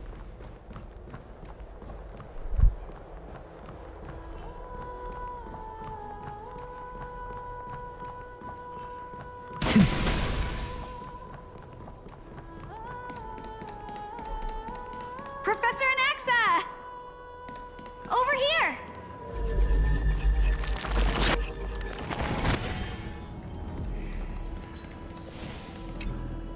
Professor Anaxa? Word has it that the scholars of the Grove valiantly perished resisting the Black Tide. To find you here safe and sound, thank the Fates. You could say it's the Fates toying with us. It's only the Crimnoans and Idonians who chase glory through death. But your survival is a victory in itself. I'd settle for that gladly. So, are you here to report the incident to the Council? I heard that after the Black Tide devoured the Grove, Akuma would be next in line, even with the demigod of strife standing alongside humankind. Tell me, how much does the Council of Elders know about the Black Tide? Once Kindness and her followers learned of Circe's and Orynyx's fall, they proclaimed in the council that the Flame Chasers could no longer stand against the calamity alone. Yet, when the Crown Prince ascended to godhood and repelled the Black Tide, she immediately altered her tune, declaring that all was resolved beyond Akuma, with the only remaining menace now being Aglaya and her adherents. They might well make their move at the upcoming Citizens' Assembly. No surprises there, those shifty opportunists. Thank you for your honesty, virtuous student. Being an opportunist could very well be a facet of wisdom.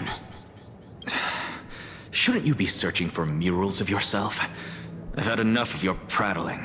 I was really curious to see how you would find the middle ground between both factions, so I came to listen in. But it seems as though this Kindness is much more ruthless than Aglaya. If so, why do you want to work with her? Could it be that perhaps you've decided to readily surrender this hollow shell of yours, just because you feel like death is fast approaching? I'm afraid you'll be sorely disappointed if that's what you truly think. I've had enough of this. Could the 15th entry hour arrive any faster?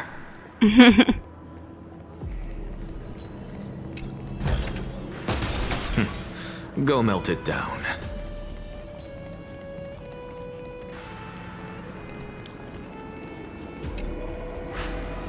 I love these puzzles.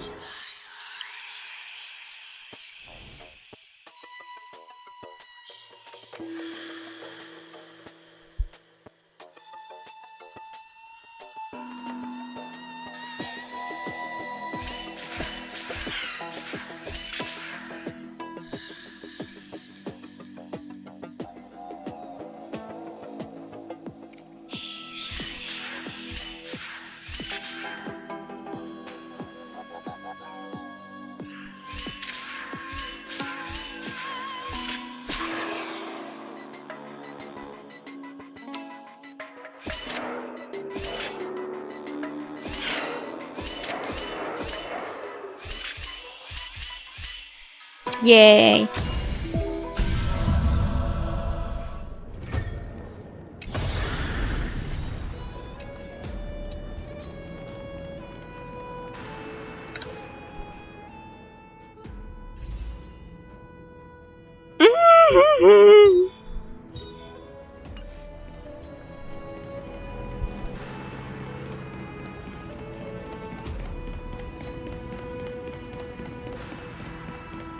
Oh, my.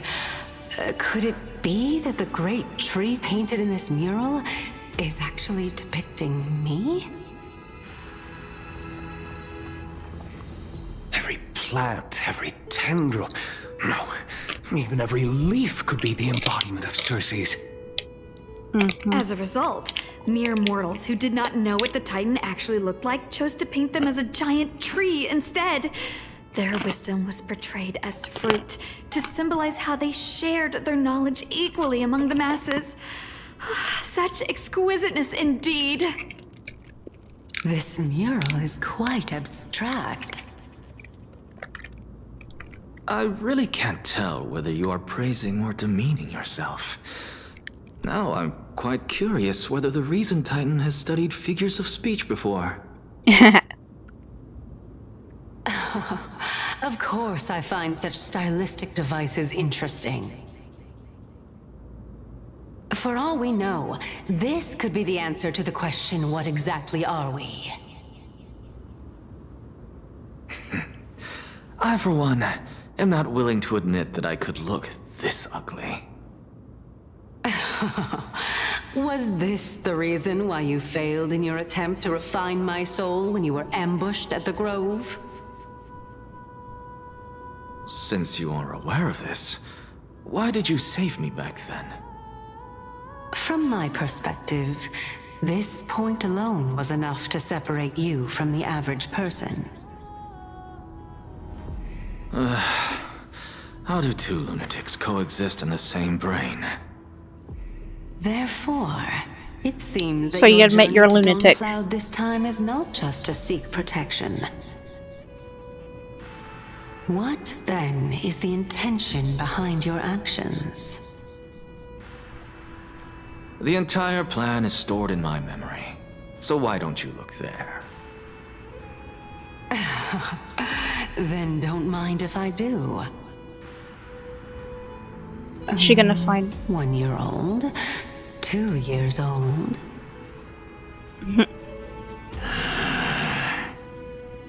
Oh my! Even a member of the preeminent Seven Sages must hug his droma stall to sleep? How interesting. That's enough. How unusual.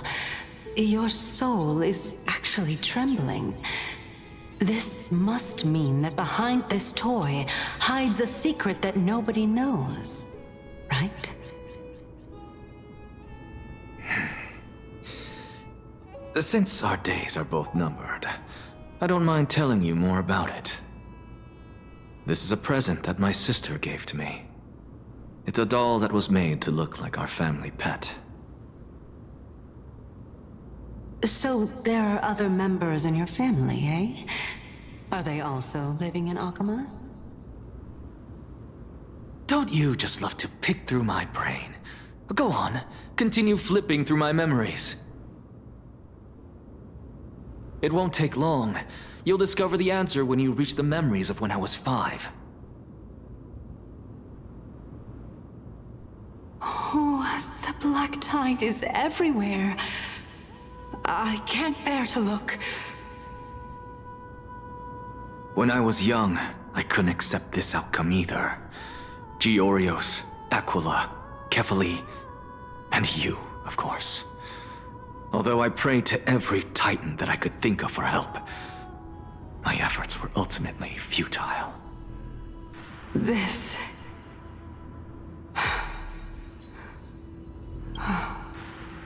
Could this be the inception of your research into alchemy?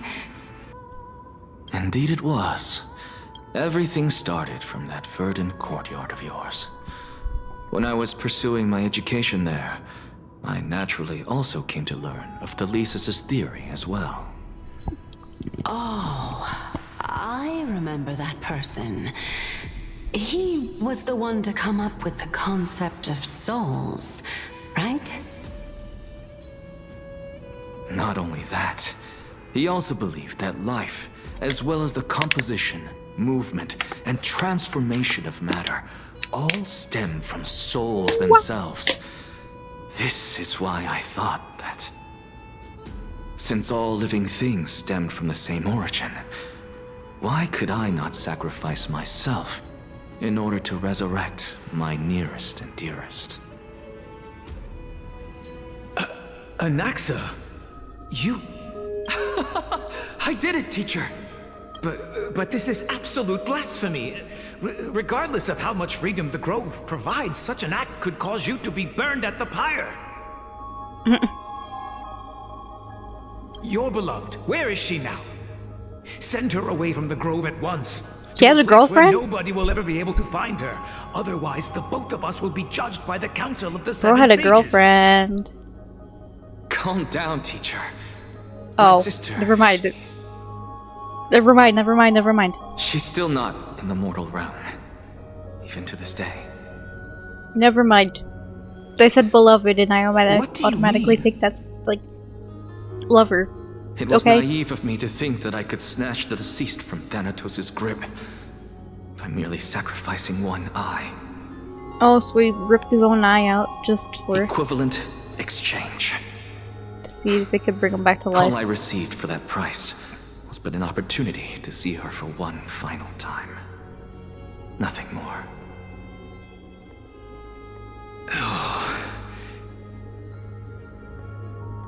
Let it go, Anaxa.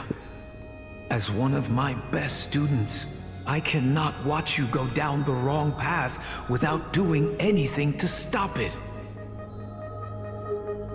Never do something taboo ever again. Don't disappoint the deceased, and never harm yourself. If you can do that, this classroom will still be yours, and you'll have a chance to live out your own life.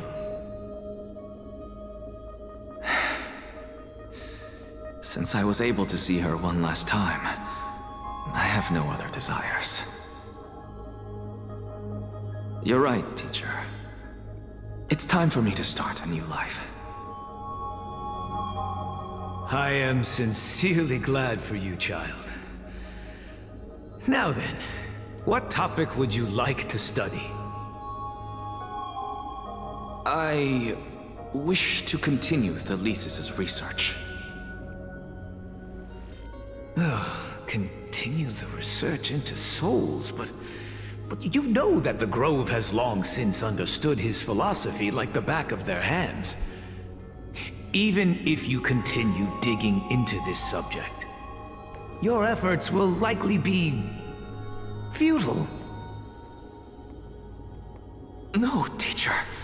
After my fleeting glimpse of the deathly fog, I finally understood a single truth.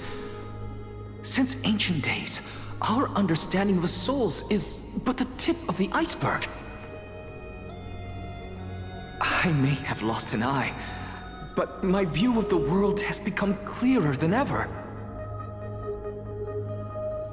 I have grasped the truth with my bare hands.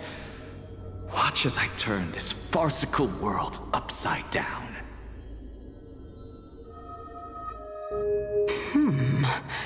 Who would have thought such a secret lay concealed beneath that hefty eye patch of yours? However, this story doesn't seem to be connected to your plan. In fact, I'd say that they aren't related at all. The answer lies within the tale. If even you cannot understand it, perhaps you should relinquish the divinity of reason to me. After all, it'd be a waste for you to hold on to it. My story ends here. Now it's time for you to tell me your secret. After all, this is what equivalent exchange means, correct? As expected, you laid a trap for me to step into. Unfortunately, even if I was willing to talk about my past, I may not know more about it than you do. Oh? Are you saying that the renowned Reason Titan is now admitting a lack of wisdom? Your followers are going to be sorely disappointed by this. Child of humanity, remember this. Being cognizant of one's ignorance is the greatest wisdom of all. Now I understand. No wonder you asked me to answer your random, nonsensical questions. Not only that, you're the only one who can shed light on my query. As the saying goes, onlookers see most clearly. Is that so? Lord Anaxa. I saw you muttering to yourself and was wondering whether you were caught in a delirium of reflective thought. I'm sorry to interrupt you, but time is of the essence. I have a message from Lord Lygus. Lady Kindness has met up with the Council of Elders and is awaiting your arrival, so please depart forthwith.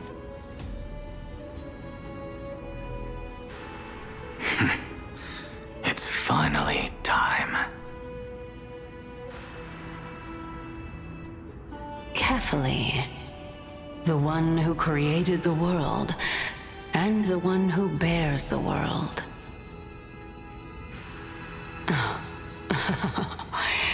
If you truly have not met your end, how will you answer the challenges of those who defy you?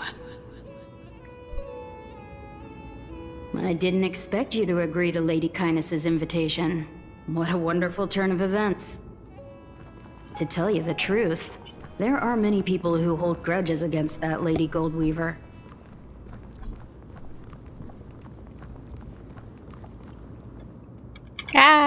Isn't that the Dromas draped in finery? Oops. Avoid his gaze. I don't acquaint myself with blasphemers. Don't worry. He's too full of pride to pay us any attention. Your nickname is Dromas as well? You must really like those creatures.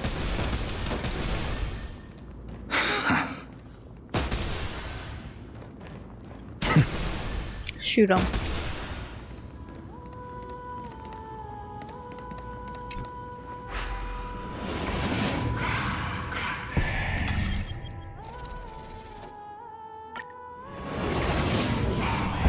A student of Empedocles? I hear that his views run counter to the Venerationists. Hold on. This is what being a scholar is about. A collision of ideas only occurs when there are differences in beliefs, and it is such collisions that lead to progress.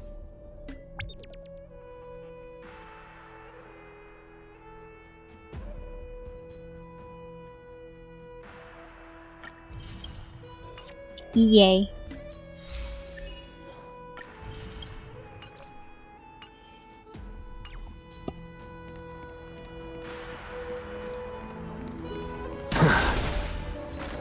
Yet, in my view, there are only right and wrong perspectives, neither of which can coexist with the other. What? Lord Lygus and Lady Kindness are just ahead. I'll take my leave for now. Bye, bitch.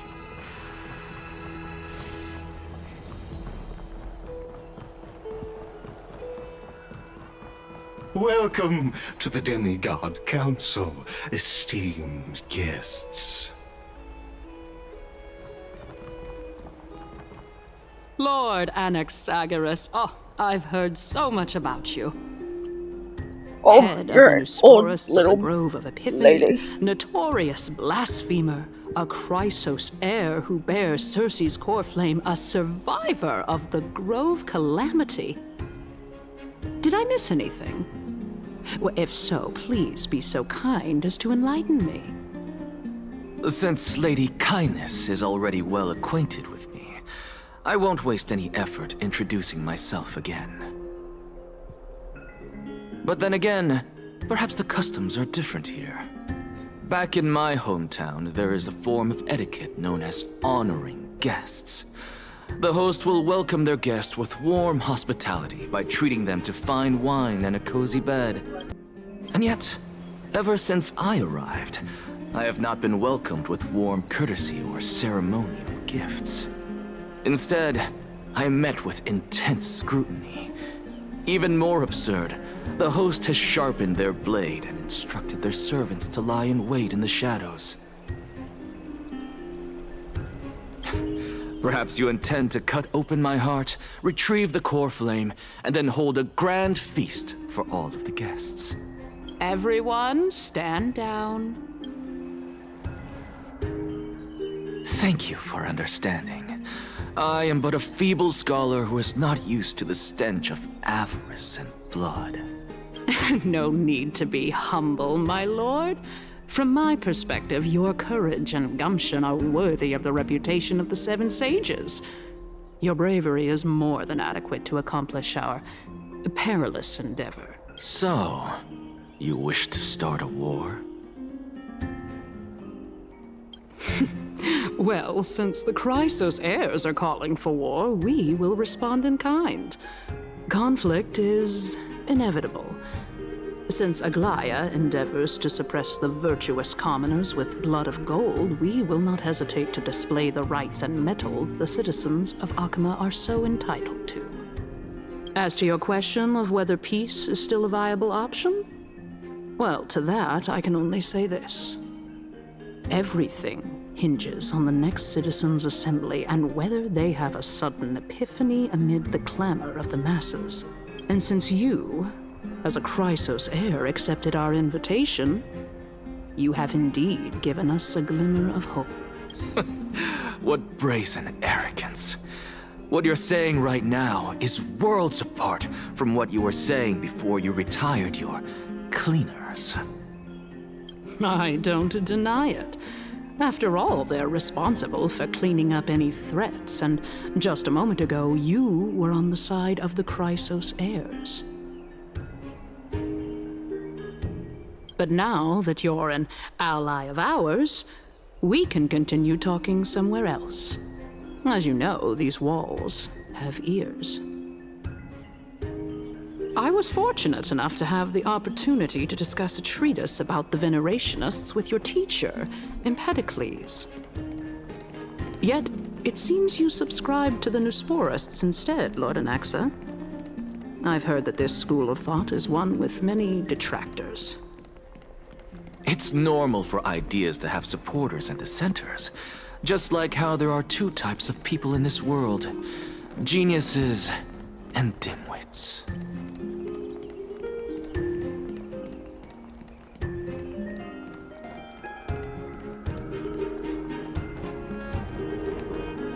Welcome back to the hub of the Demigod Council, Lord Anaxagoras. Surely you remember that countless eloquent orators have stood in this spot before and emerged victorious by stoking public sentiment with their words. And yet there have also been innumerable blasphemous philosophers who set themselves up for failure because they refused to defend their actions. This tiny stage is the most profound embodiment of Akima in centuries. In 15 days, this site shall also become the most important, as well as the final turning point in Akima's history. May the both of us carry out our duties with honor and lead the masses back toward the Erechrysia, a golden age with no death, strife, or trickery. Oh my, 15 days and nights. That aligns perfectly with the date of your demise. Could such a coincidence truly exist? Using death to prove myself fits my intentions perfectly. What strong conviction you have, as expected of the hero who dared to stand up to the Gold Weaver. As expected, she misunderstands you. That's enough, Lady Kindness. Dispense with the niceties. I only accepted your invitation so that I can serve the commoners alongside the members of the Council of Elders. Don't test my patience with such superfluous formalities.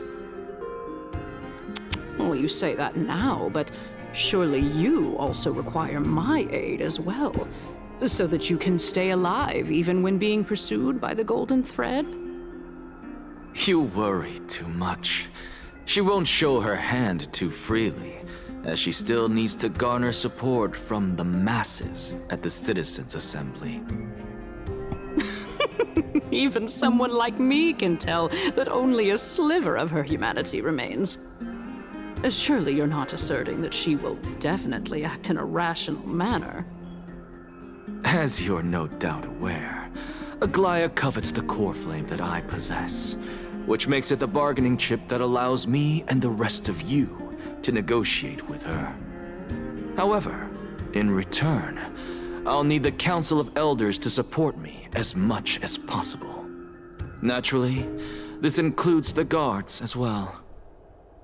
You're well aware how valuable Circe's core flame will be in the Era Chrysia that you are desperately pursuing. Talk is cheap, so you'd better act prudently as well. I understand. After all, this battle of wits is just a means for each party to acquire what they need. As long as your request is reasonable, the Council of Elders never shortchanges its allies. Since we're both intent on mutual cooperation, let's not mince words and just speak plainly to each other. Let us decide how much we can secure for ourselves and how much we're willing to sacrifice, like true philosophers, with our words and wisdom. Let's begin. Continuing from the earlier topic, let us discuss our common enemy, Aglaya. She is the second most experienced Chrysos heir across the whole of Akama, who has gradually lost her humanity to the ravages of time and the ablation of the core flame. A formidable opponent indeed. Admittedly, there is ample reason for her to take your life. Yet your previous reasoning is quite sound. As a seasoned political animal, it's unclear whether she will actually cross that irreversible boundary. Moreover, she still needs you alive so that the Titan's trial can be completed. Is there anyone present who can swear by the sacred vow of Kefali and guarantee that you weren't in league with that woman before coming here? Are you just trying to pull the wool over our eyes and aid her in her savagery?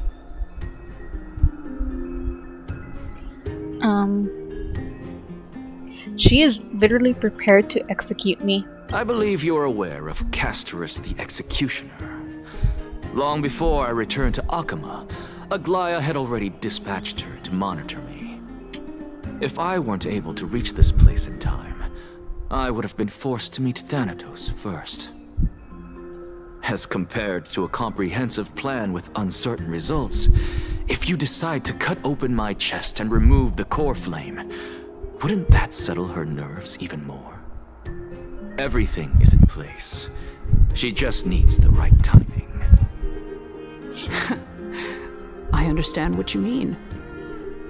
At the very least, the both of us agree that this tyrant who wallows in extravagance and greed is the greatest threat to achieving peace in Akama. The Council of Elders is willing to defend your right to live, just as we defend every oppressed citizen. However, I regret to say that sentiments in favor of the Chrysos heirs and Aglaya are only growing in magnitude. The peace that we are aspiring toward, as well as everything that we hold dear, will be destroyed completely. The city will be burned to ashes, and the citizens' blood will be shed.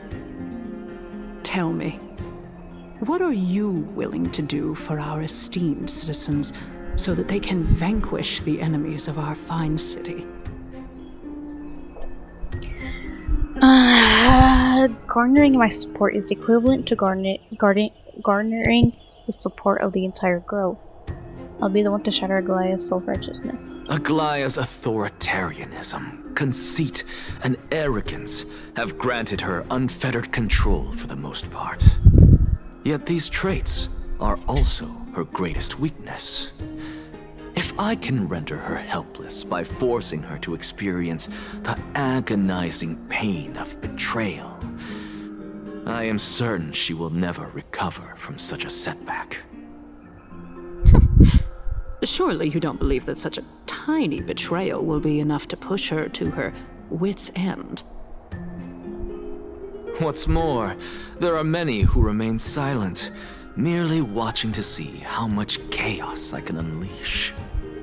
Not to mention, you know full well that the Chrysos heirs have never been a united front.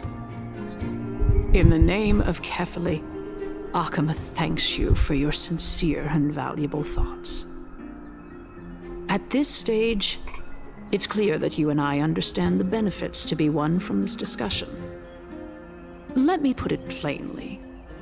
The Council of Elders has always been renowned for its fairness, and that fairness is built on a foundation of sincerity.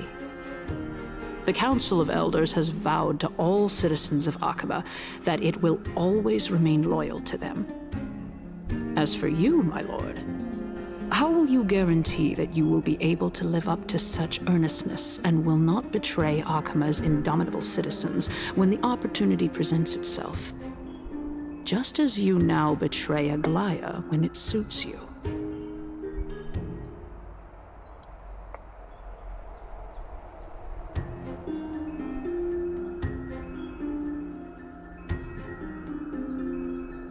How absurd. My loyalty is unquestionable. Surely you jest. My loyalty does not need to be proven. The fact that the Council of Elders is asking for proof of my loyalty is itself akin to a form of betrayal. I am incredibly honored to have witnessed the both of you bury the hatchet in a civilized manner. However, I am afraid that I must interrupt for a brief moment. As the Theoros, I have observed the following. Lady Aglaya the Goldweaver is currently on her way to Dawncloud. Oh. Well, I do believe that we might have a slight overabundance of guests today. Feeling dissatisfied, Lady Kindness? Despite the Council of Elders' lofty residence on Dawncloud, it must still tolerate the whims of the Chrysos heirs. So you were holding back just now. Seems like you are better at playing this game than I. In any case, I'm glad that she's arriving here.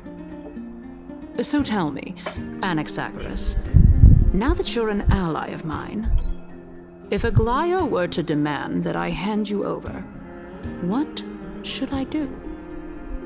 You can do as she says. Tell her that the Council of Elders merely wished to chat with me and had no intention of offending her. However, by doing so, the authority of the Council of Elders will be as thin as papyrus that has been soaked in blood. Not only can it be destroyed at the slightest touch, but the Council will also lose possession of a valuable core flame.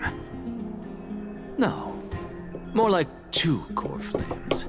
After all, at the next Citizens' Assembly, that young lady who is synonymous with death will also be standing on our side. Oh? How can you be sure of that? Is that of importance to you? All you need to know is that I have a plan.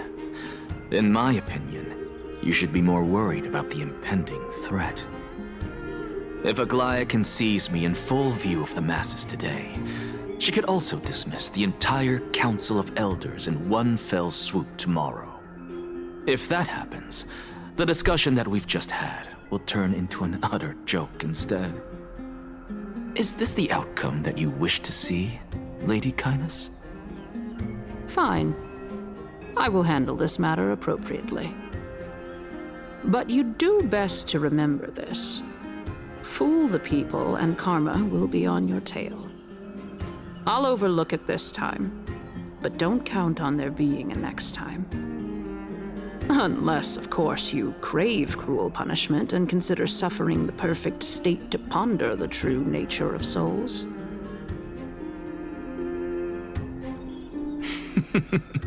Well, what do you know? That happens to be one of my rare talents. We shall see, then. Ah, I've got to say that you've managed to really impress me again. But shouldn't you be going after more? Dying to know what I'm after, I mean, I'm the reason Titan after all. It is in me to ask and seek answers. Easy there. You'll learn the answer soon enough. I didn't bring it up with her purely because she doesn't have the means to give me what I truly want.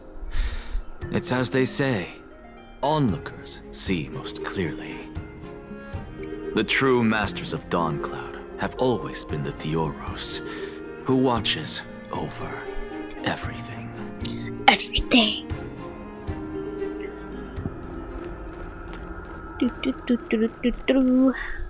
An expected visitor. Welcome once again. You know, you could actually skip all the pointless debate and come straight to me to seek an audience with Kefali. I have no reason to refuse you, do I? You may not, but Kynes has. Whoever gets hold of Kefali's core flame will get to rule over Akama. She's wary of me, so naturally I had to gain her trust. I would say that debate was not at all pointless. Very true. In my view, this individual has gone to great lengths to get close to Kefali. He might very well be plotting something nefarious against the Titan. Are you still willing to let him pass, knowing this? Yes, very much so. All living creations are always free to visit Kefali's transcendent vessel. This comes with being the World-Bearer. How convenient it is to be able to hear what they say. It is truly my honor to speak to a venerated Titan in person. Please, go ahead. Let me join you both on this journey. Oh, a bygone myth tells of an occasion where Kefali once answered their followers' questions on the peak of the Holy Mountain.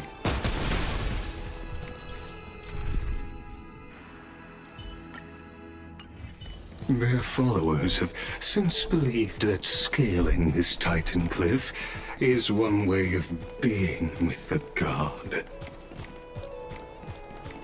Hear that? It's not every day that you get to climb a mountain with Circes. You should sing me a hymn of praise. Titan hymns are beyond me. There you go.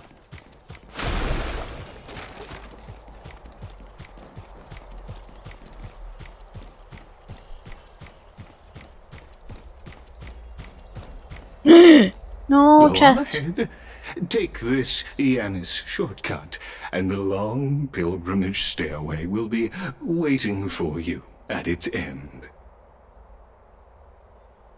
I have to admit, I never expected you to not ask me anything.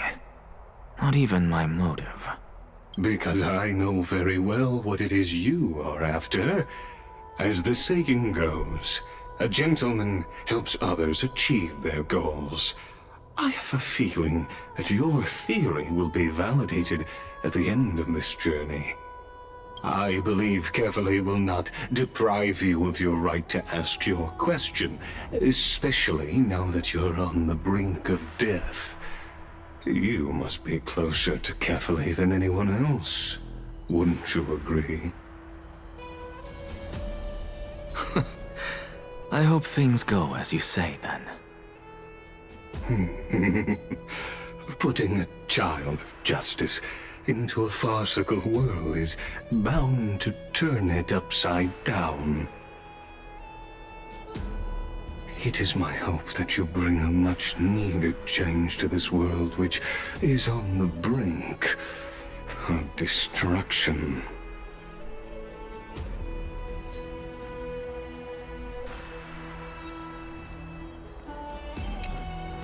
Oh wait, no, there's a chest.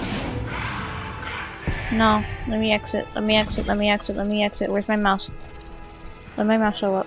Thanks. Confirm. I want a chest. Thanks. It's all yours. All mine indeed, just like your...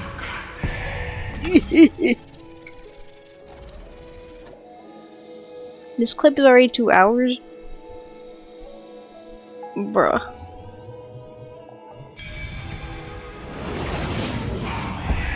Honestly, this is my first time going up to Dawncloud's peak. What a splendid view. Isn't it about time you recognize the magnificence of us Titans? Well, I don't see how this place is different from those temples in the city. All they have are magnificent facades. And even though I've come this far, I'm still doubtful about getting useful clues from him. I must be getting ahead of myself to be expecting to hear something nice from you. Oh? Haven't you been in my head for some time now? It's high time you get used to how I feel about things.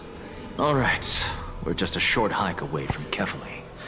No time to waste here.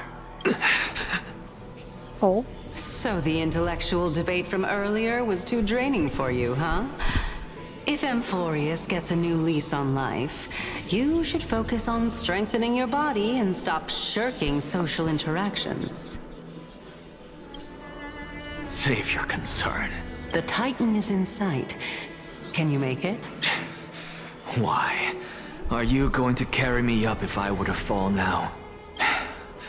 I know how far I can go, so just hold your tongue and come along. Fine then. I guess I won't say any more.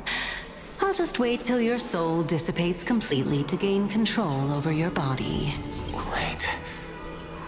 Is that... Sir... Hey, look at that. Huh? What should I be looking at? He can only see? Am I hallucinating?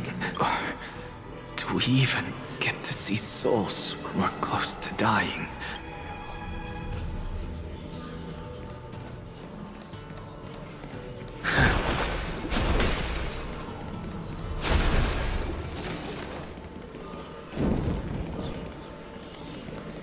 Oh? Why didn't you bring your favorite spear with you on this trip, Nias? Nias. Nias. I know I've heard this name somewhere. Huh. It's unfortunate. The Black Tide destroyed every last inch of my calyx. How could that be? Even a creation of Georios, from their prized ores and molten fire, couldn't escape the fate of destruction? Hey, Cersei's. Do you know a certain Nias? Nias? No, not that I remember. How did you even think up such a strange name? I just saw him. Nias. A warrior-like figure who was just chatting with you here.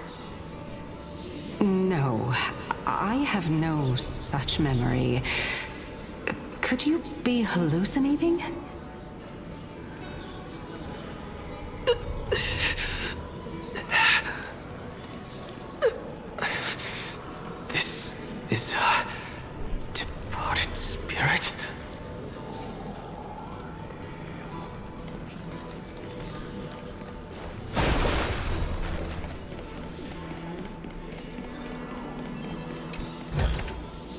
It's all yours.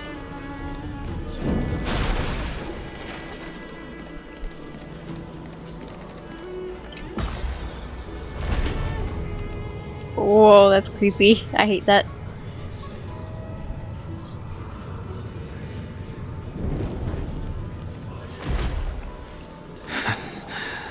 You two again.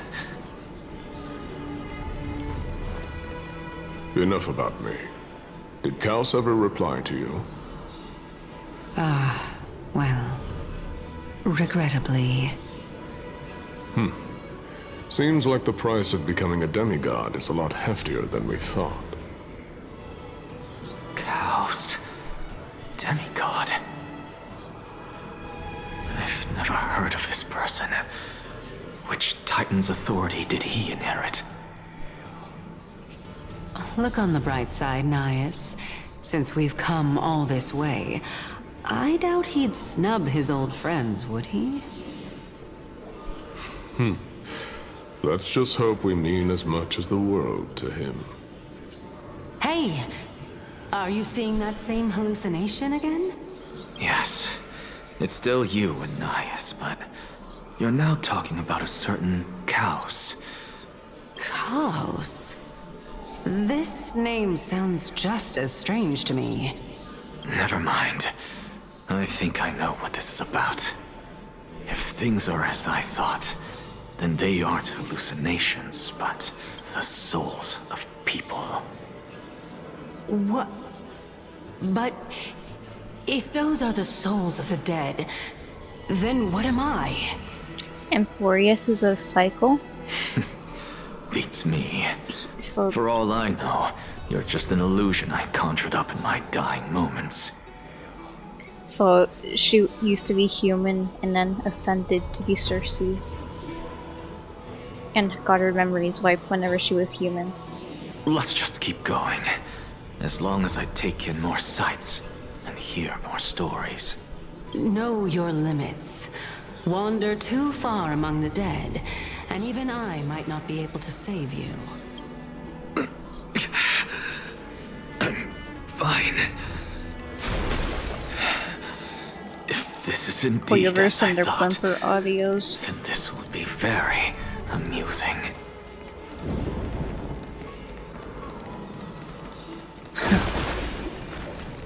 So, we meet again. I'm sure you wouldn't mind a snooping ear.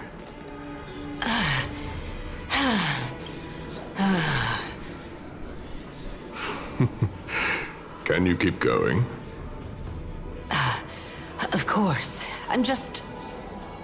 If I knew we had to climb a mountain, I wouldn't have come along with you. I guess this also counts as one aspect of the world-bearing burden. If Amphorius does have a next life, you may want to get your body in shape. Keep your sarcasm to yourself. I'm not getting anything of value from them. I would sooner throw myself off this cliff and hit rock bottom than exercise even a little. You are so real. I am Calypso of the Eminent Seven Sages, after all. Calypso? Training would make me no different from those Helcalithist barbarians. Calypso. She's one of the Seven Sages. A member of the Grove? No, she can't be. I would know her name if she really were one of the Seven Sages. Hey, Cersei's. Does the name Calypso ring a bell? Cersei's? Where'd she go? They're gone. Doesn't matter. I can do this myself. Looks like I'm nearly there now. The land. Oh, beautiful old world. Where are you now? Oh, legendary Era Chrysia, return to the mortal realm. Splendid gods once walked the paths we walk. Alas, all that's left of that warmth is a hazy mirage. Why are you chanting that too? Am I right? We're here, finally. So, I don't get to ask the Titan my question, but all of you make for a pleasant surprise, nonetheless. Very well then, let me uncover the truth for myself. Did I still fail to make it in time? What? So, I'm back here again. I'm back in the fucking building. This is... I can hear it. I hear it from the depths of the tides, behind the closed doors of the void world. A voice ready to tell me something. This time, the voice is a lot clearer than before.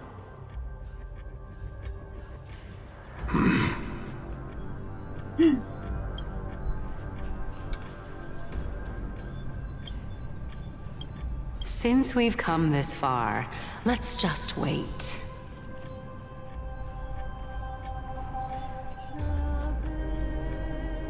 Lord Nias and Miss Calypso, are you both here to visit Chaos too? Wait, is she that Eliza girl? Yes, and we've been waiting for quite some time now. Regrettably, he hasn't answered us. The worst case scenario is that he's already been overwhelmed She kind of looks like March. and crushed by the world-bearing burden. You're overthinking, Lord Nias. I can still sense Chaos' soul in the area. And besides, we both know Chaos' nature. A deliverer like him wouldn't fall so readily, much less give up on all that he holds dear. Isn't that so? Yes, I have faith in him. That reminds me. Why are you making this trip alone, Polixia? Polixia. Oh, my sister needs more time to make sure the flowers are fine. Wait, no, she's Castor's sister. Such a pity. Both of you have hearts kinder than Yeah. anyone else. Yet you are born only to take over Thanatos' divinity. Everything that I see and hear this time has left me shaken to the core. What may seem like a mundane conversation is in truth a once-in-a-lifetime exchange that has revealed the ultimate answer to Circe's question. What exactly are we?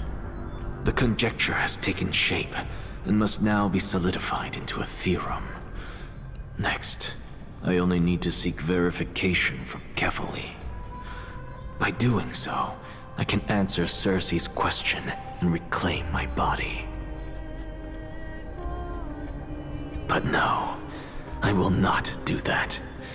That isn't important. Because another one of my conjectures, one that I have always dreamed of proving, has been proved right this very instant. Fusing a mortal soul with that of a Titan to replace said Titan is not a ludicrous idea after all.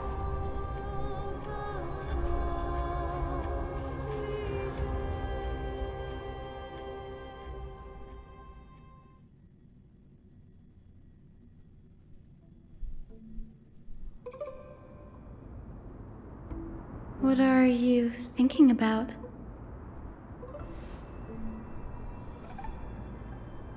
Oh, I'm just amazed at how this towering tree is Circe's divine body. It's a magnificent sight. Is that so? You don't look the slightest bit amazed, though. Plus, you seem to be strangely familiar with the city around the Great Tree. He has trauma because of the... What was it called in the Xianzhou? The... Arbor? Arbor. I don't know. Merely something from the yes. It was. The Ambrosial Arbor. Merely something from the past I won't go into. Events of the past, huh? I was also a child when I looked up at Circe's. Their leaves and branches reflected the sparkling stars, and their trunk was like a pillar that supported the sky and ground. I stood at this very spot back then, imagining the day when I could climb to the top of this tree, because I would be the closest I can be to the sky at that spot. You're a sky priest, yet you still study at a place that is home to the Reason Titan. That's rather counterintuitive. Don't read too much into it. I mean, can mortals even hope to reach Aquila's realm? They're a strict and draconian god. Nothing like Circe's. Dragon. Reason is willing to share what is theirs with others, but Sky only expects people to revere them. You get what I'm saying, right, Denny?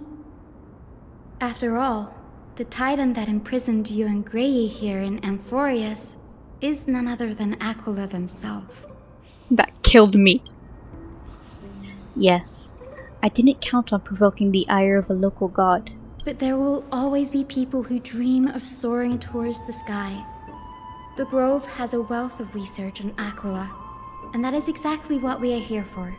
It's just... I never thought Grey would meet with something like that before we set off. As a physician, I should have been there by his side.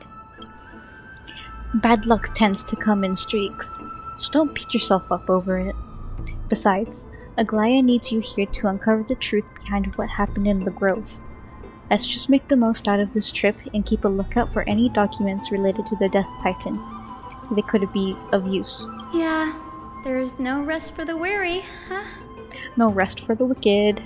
In any case, what we're looking for could be anywhere in this enormous grove. Let's split up to cover more ground. Danny, with your skills, I'm sure those monsters born of the Black Tide will pose no threat to you anyway. Smash. Bounce, bounce, bounce, bounce, bounce on all that wood. Bounce, bounce, bounce. What about you? Will you be alright on your own? Have you forgotten that you're talking to the chief physician of the Twilight Courtyard? Have more faith in me. I'll be just fine. The silence here is near deafening. With the vast amount of knowledge it holds, this academy is akin to a labyrinth of information. Even the cleverest of scholars would easily lose their way in here. I should gather my thoughts before heading in. Aww, how to lead Amphorius. In the myths, Aquila the Titan, who reigns over the domain of the skies, is a colossal bird that overlooks the world beneath them with 100 eyes.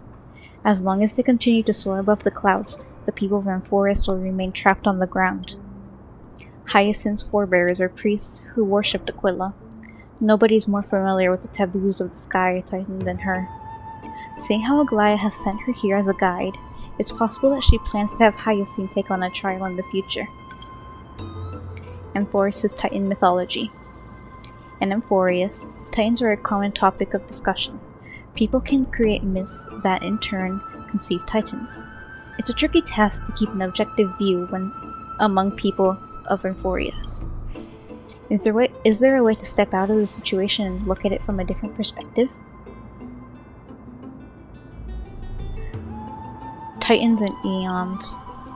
Titans and Eons are two distinct classes of beings. Titans can communicate with us humans, and it's not impossible for us to overpower them. Upon their demise, we can even take over their divinity. In this regard, Titans can be said to be a lot more similar to humans than Eons are. The Chrysos Heirs. The Chrysos Heirs are humans who possess heroic qualities, with most of them demonstrating extraordinary combat prowess and strength. Upon clearing a Corflame's trial, the Chrysos Heir can even ascend to a demigod and inherit a Titan's divinity. Wait, Something about that feels off. Is this a selection process of some sort? The Flame Chase. Guided by the prophecy, the heroes are on a quiet quest to reclaim the core flames and usher in the Era Nova. Their efforts have seen gratifying results to date. As I expected, the prophecy is the hardest to make any sense of, but even with barely any information to go on, no matter how much I ruminate on it, it won't yield any results. I should leave this for another time. Think of something else. I should probably turn my attention to something else. And my plight. Nobody could have ever imagined that his life would be forfeited the moment we landed on Emporius. I should have done more to keep him safe. But it's not too late. We still have a fighting chance. The unique rules that govern life and death on Emporius might just work in our favor to save him. Aw, he worried. The Grove is a veritable library of knowledge. Maybe they'll have records on a similar case? Please, let there be one. Enough musing for now. Time to move. The clock is ticking. I should search for clues as I move. The night sky feels unusual, now that I've gotten used to the eternal light of Akama.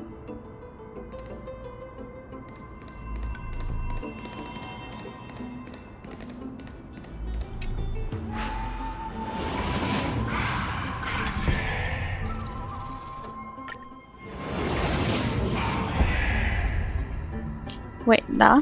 That's not where I'm going? Oh, it is, okay.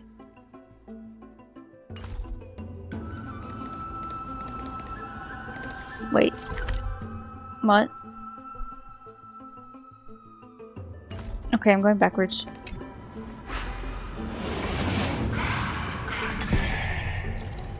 Kakane.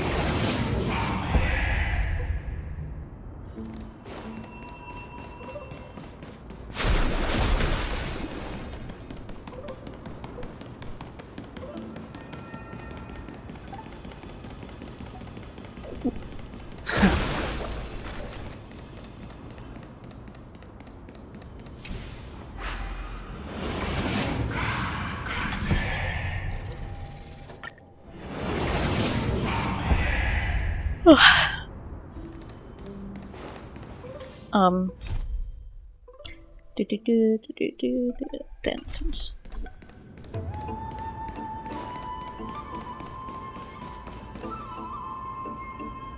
Black monsters are twisted in form, and their life has turned into ash together with their souls. It's impossible to figure out their form when they were still alive. These are the remains of a black tide monster. It does look different from the Titankin from up close. What's that underneath it? A scroll? A recorded debate between veteranists and neurosportist scholars. Most of it is illegible, leaving only fragments of dialogue. We all recall that state had that. Oh my god. We all recall that state that dared touch the sky. But what were they really? Just blind masses manipulated by ambitious politicians who dared the challenge of the Titan's authority? A completely meaningless attempt, an absolute mistake. You veteranists have bowed to the Titans for so long, you've forgotten about a scholar's true purpose. Making a mistake does not mean the act was meaningless. Even though students from the New Grove understand this from basic logic lessons. An entire city-state reduced to ashes proved the skyship's construction was a mistake. To me, that's precisely the meaning why we achieved through the sacrifice. Am I hearing this right? Such a statement. Are you converting to V'ism? No, I'm simply examining the matter from another perspective. Ugh. Legible content ends here. As expected, the Grove doesn't forbid discussions about the sky. It's a debate between two scholars about the sky ships. Aglaya also made mention of the ships when she interrogated us, a memory I'd rather forget. I'd hold on to this for now. With any luck, this journey won't leave us empty-handed. Huh? What is there to huh about? What happened? What you see?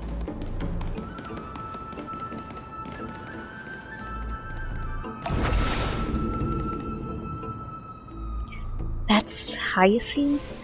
Why is she surrounded by so many monsters? As much faith as I have in her, it's probably a good idea to help her out here. Really now? This is way more trouble than I could have asked for. Do you need a hand? Or you could sit back and watch. I can't tell if you're serious or not, but being hard to read isn't without its perks, I suppose. I'm kidding, Danny. Lend me a hand, pretty please. Alright, now let's get him!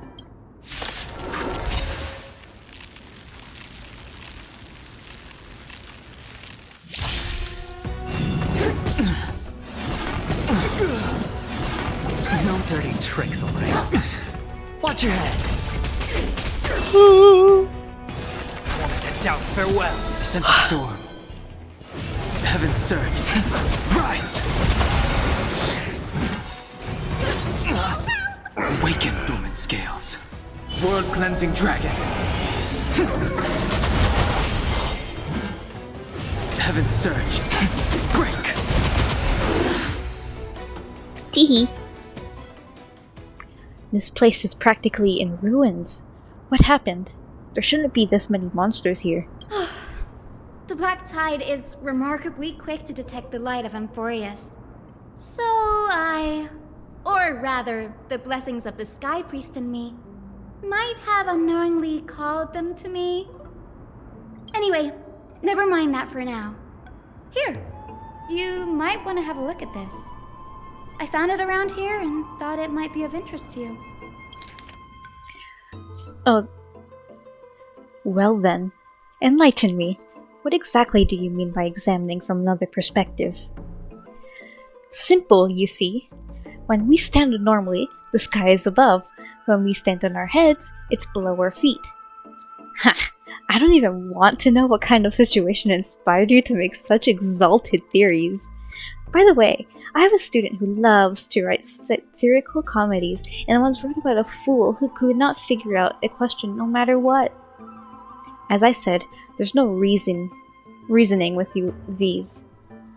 You're like Dromesis, huge yet always gazing downward at the earth, while I want to be the wasp that stings the Dromes. What if that state tyrant's defeat simply proved that among all paths to Aquila, the skyship was the wrong one? Anaxagoras, you infamous blasphemer, mark my words. You will eventually answer for your sacrilege. I doubt your students, or that young teaching assistant girl, have any idea what secret research you're truly conducting. Anaxagoras. He's the scholar who fused himself with the core flame of reason. This is new. I didn't know Professor Anaxa was researching this guy. He's never mentioned anything about it.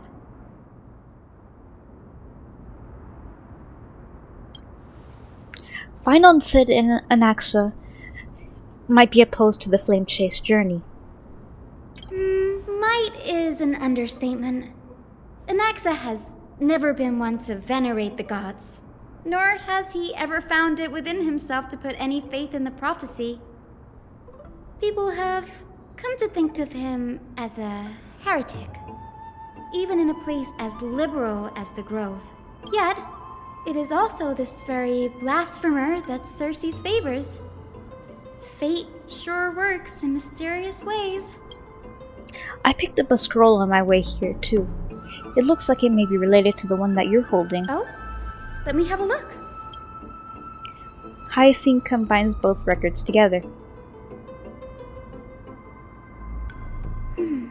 By the looks of them, these scrolls are records of 2 conversations that took place in the same setting, one after the other. There's still much I don't know about the Grove. Do you mind if I ask you a few questions? Sure, go ahead. Who are the V's? The Grove of Epiphany is home to 7 schools of thought. While all 7 schools are founded on the ideologies of Thalesis, the first scholar, each is unique in its own way. Among them, the Venerationists revere and worship the Titans the most. As the sage of the Venerationists, Euthyphro has always been at loggerheads with Anaxa. If we were to place the 7 sages on the scales of Talanton, Anaxa and Euthyphro would be placed on opposite sides to achieve balance. I can hear that her voice actor is British, but trying so hard to not have her accent. That's fine though. A very illustrative explanation. Thank you. Was it a mistake to build the skyships? Nearly everyone in Amphorius has heard the story of the skyships by now. Aquila's stature is loftier than the heavens, and their divine retribution is merciless. That's why it's no use building giant skyfaring ships. Oh, but I do wonder if a supercharged mini Treebee cannon will slip past their watch. That was a joke. Right? What is Anaxa's field of study? These forests primarily study the application of alchemy in soul repair. Everyone considers Anaxa a blasphemer, but that has never stopped him from sharing his ideas, no matter how taboo. If you must say that he's hiding something, then it's likely what lies beneath his eye patch. That he ripped his own eye out? I have no more questions. Anaxa often says that every failure brings us one step closer to the truth. Perhaps, to him, the crash of the skyship carries a different interpretation. The firmament is not impenetrable. On the contrary, it was precisely because the skyship represented the first step toward breaking free from the shackles of the earth that it provoked the wrath of the Sky Titan and brought divine punishment upon itself. It's a shame that the majority of the Grove's research on Aquila was headed by the Venerationists, with sacrificial rituals making up a predominant part of their findings. Discourse about more esoteric subject matters in relation to Aquila dwindled even further after the skyship incident. So much so that even this scroll is completely new to me. Don't worry about it. We'll just collect everything we can find on the Titans for now. There's something else that caught my attention though. This says that Anaxa is conducting secret experiments of some sort. That's what I'd like to know. What are these experiments he's involved in? Even I, the assistant lecturer, know next to nothing about them. I have a bad feeling about this. Could there be more to what happened at the Grove?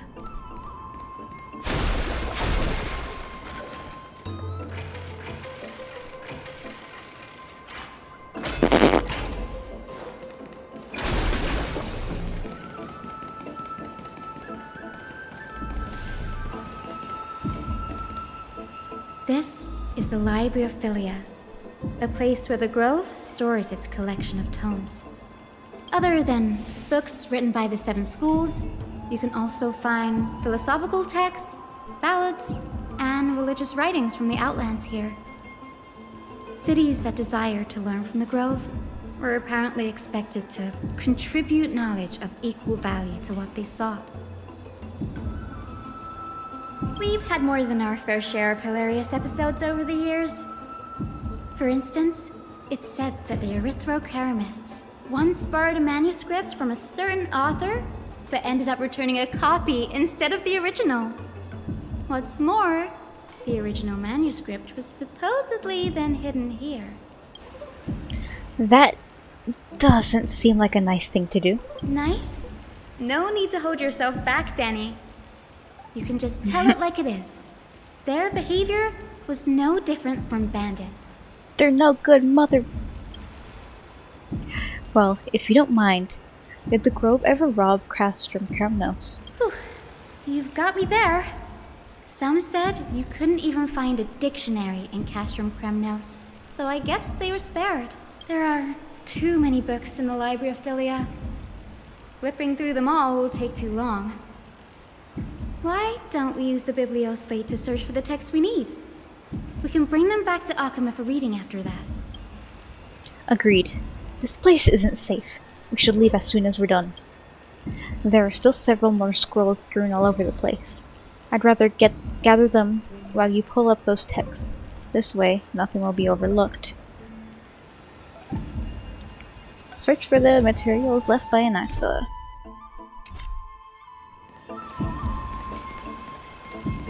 Right, what did it say?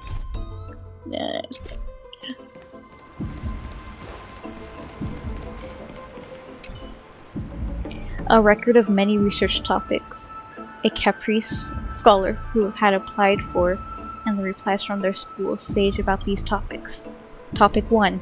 A discovery that many mythical beasts, renowned for their longevity, actually reside in areas with poorly managed birth and death records for such creatures. Permission to research. Reply. Lacks research significance. Not approved. Topic 2. An observation of real plants within the grove imitating the growth patterns of nearby white dryads. Permission to research. Reply. Falls under the domain of Lotophagus School. Not approved. Investigating the feasibility of placing flying birds into rocket tubes to guide them to the direction of the rocket's flight. Reply. Too fanciful. Not approved.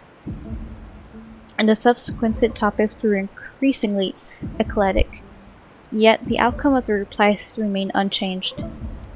Impressive tenacity. Hopefully it helped them survive the Black Tide. These are complaint letters from the scholars about Anaxagoras, the blasphemer. There's a thick stack of letters.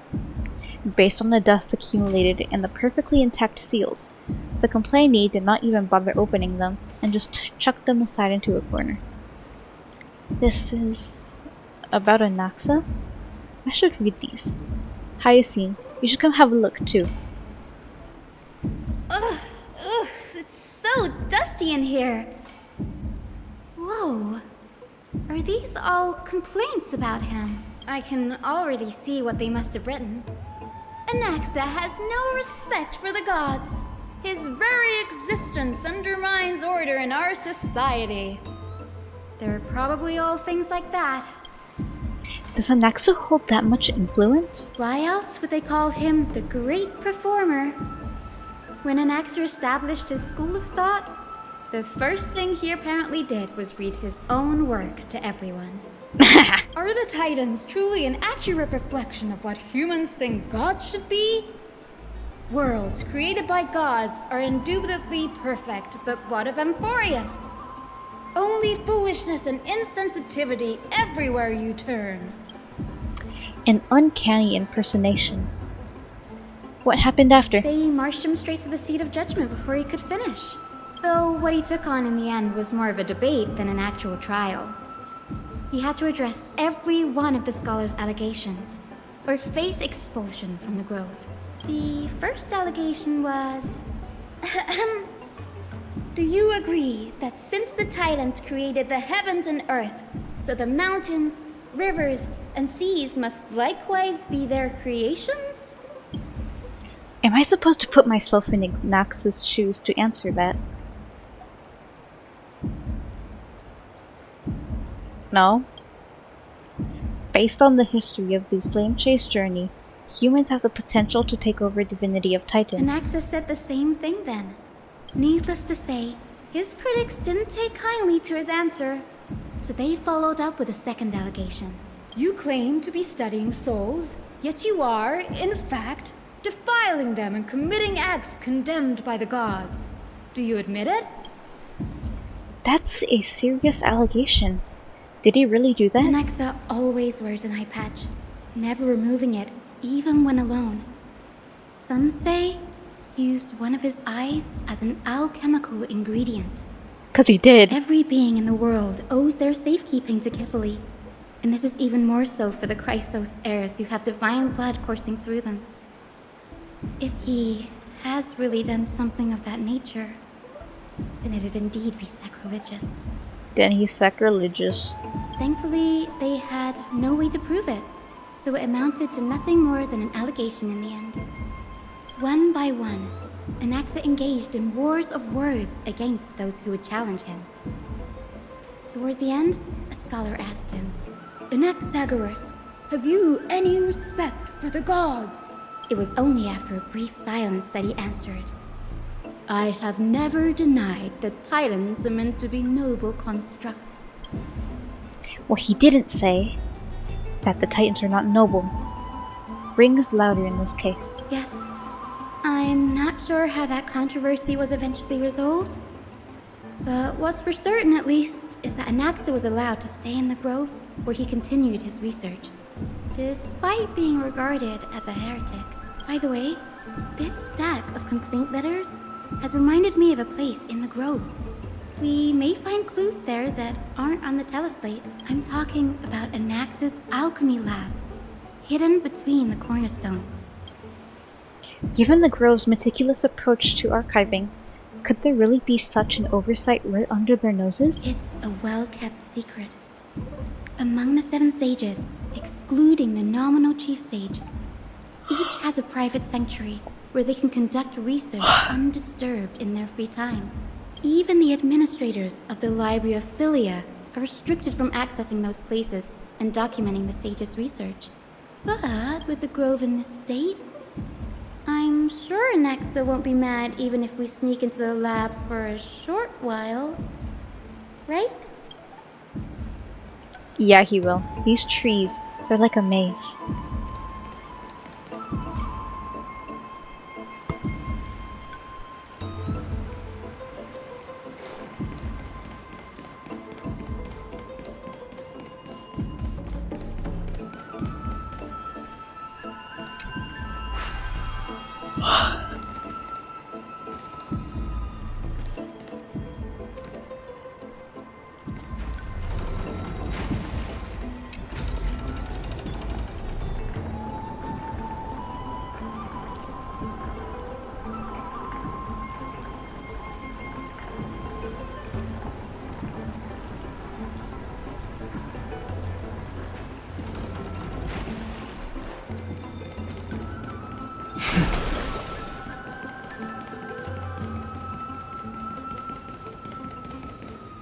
This is the place, but where is everything?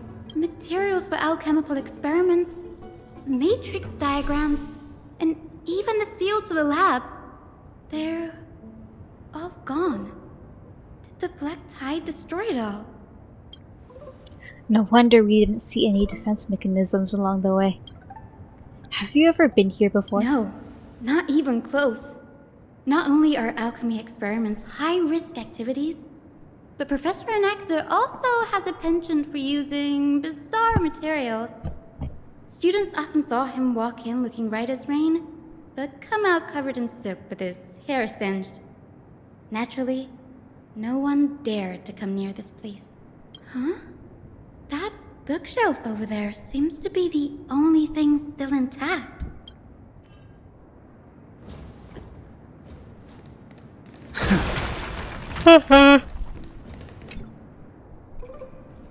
These are materials requested by Anaxagoras.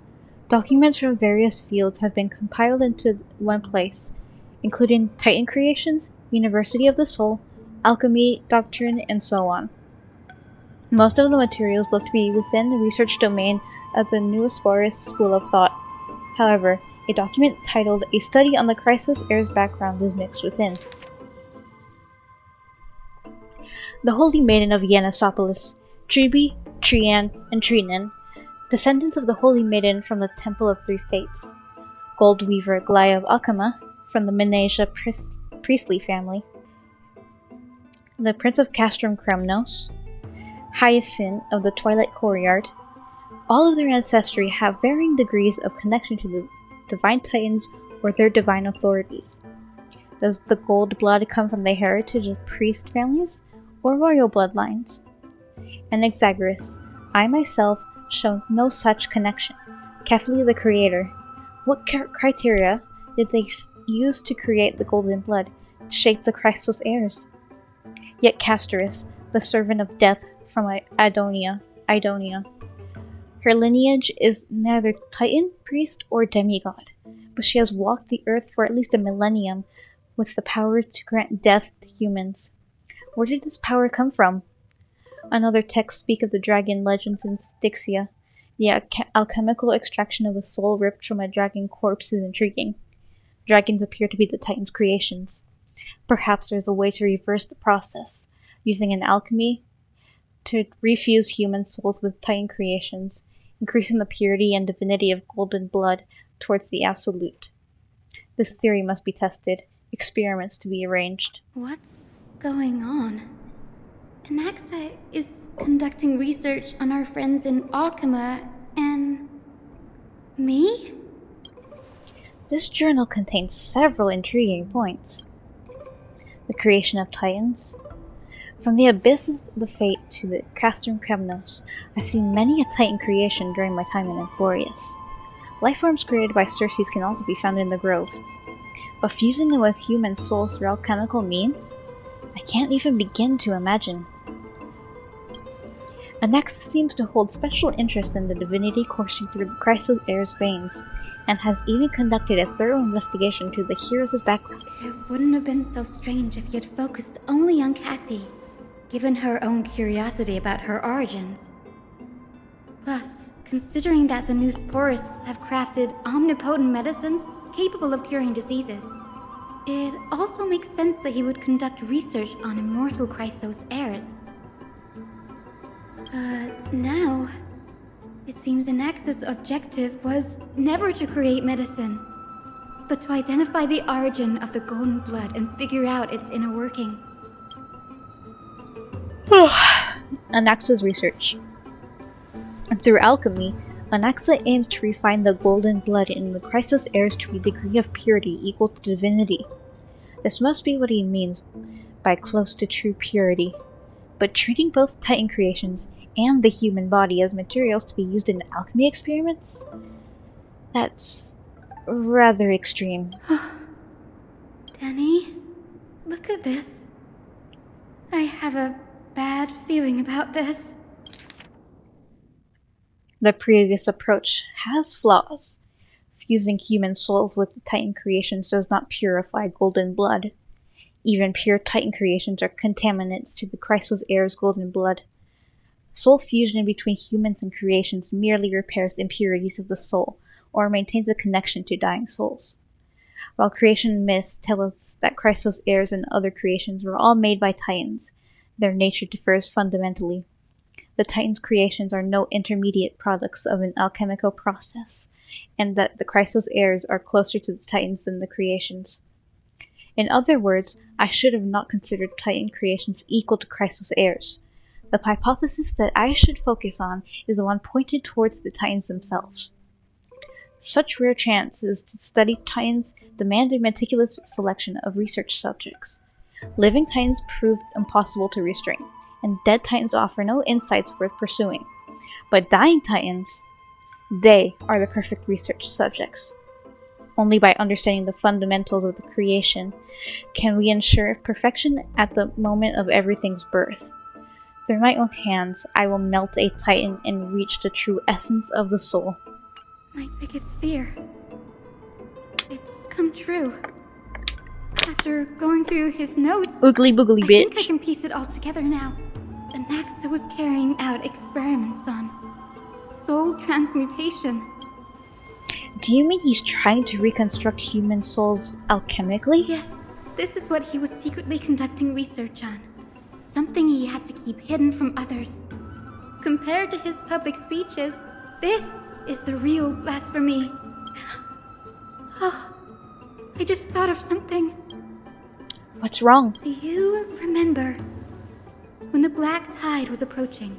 The Grove had planned to send Circe's core flame to a safe place. But an accident happened along the way, and Anaxa lost his life in the process. But Cersei took over his body and resurrected him, which led to the situation we're in now. That's right. But what if Professor Anaxa's fusion with the core flame of reason wasn't an accident? What do you mean? Put yourself in his shoes. Knowing that the black tide was closing in and your time was running out, what would you have done? I'd put my theories to the test, no matter the cost. Exactly. When the black tide came, the true reason Anaxa headed to the Luminary Throne was to transmute and fuse himself with the Titan's core flame. Did he succeed? No. Judging from how he reacted after the event, the results came as a surprise. Maybe he failed to consider the possibility that Cersei would make a similar decision. The manuscripts detailing all the alchemical formulae have been taken away. His research is still ongoing. Could we have taken them for other purposes? Like what? There's only one Titan left in the world now. No. No way.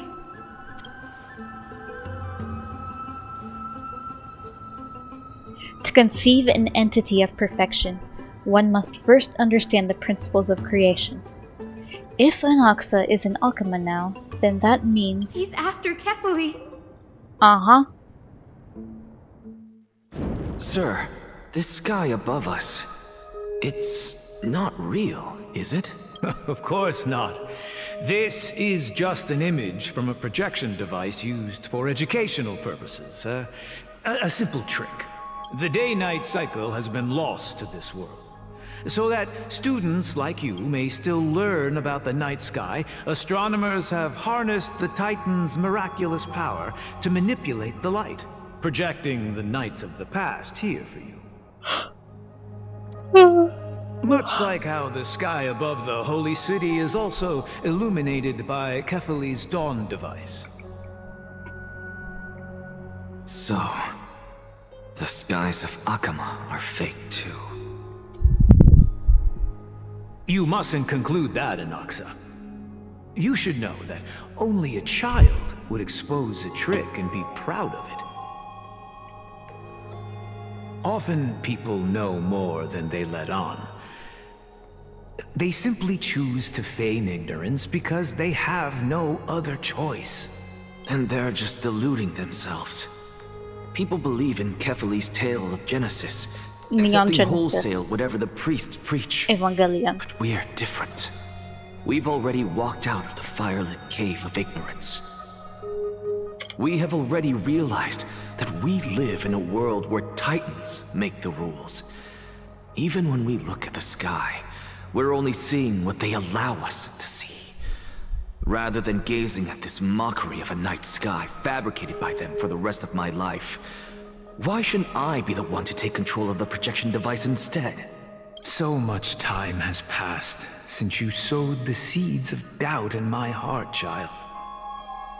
Many a night, I find myself penning down all my theories and wild ideas, only to burn them to ashes when I open my eyes in the day. Why? Because we'll face death by burning if word gets out?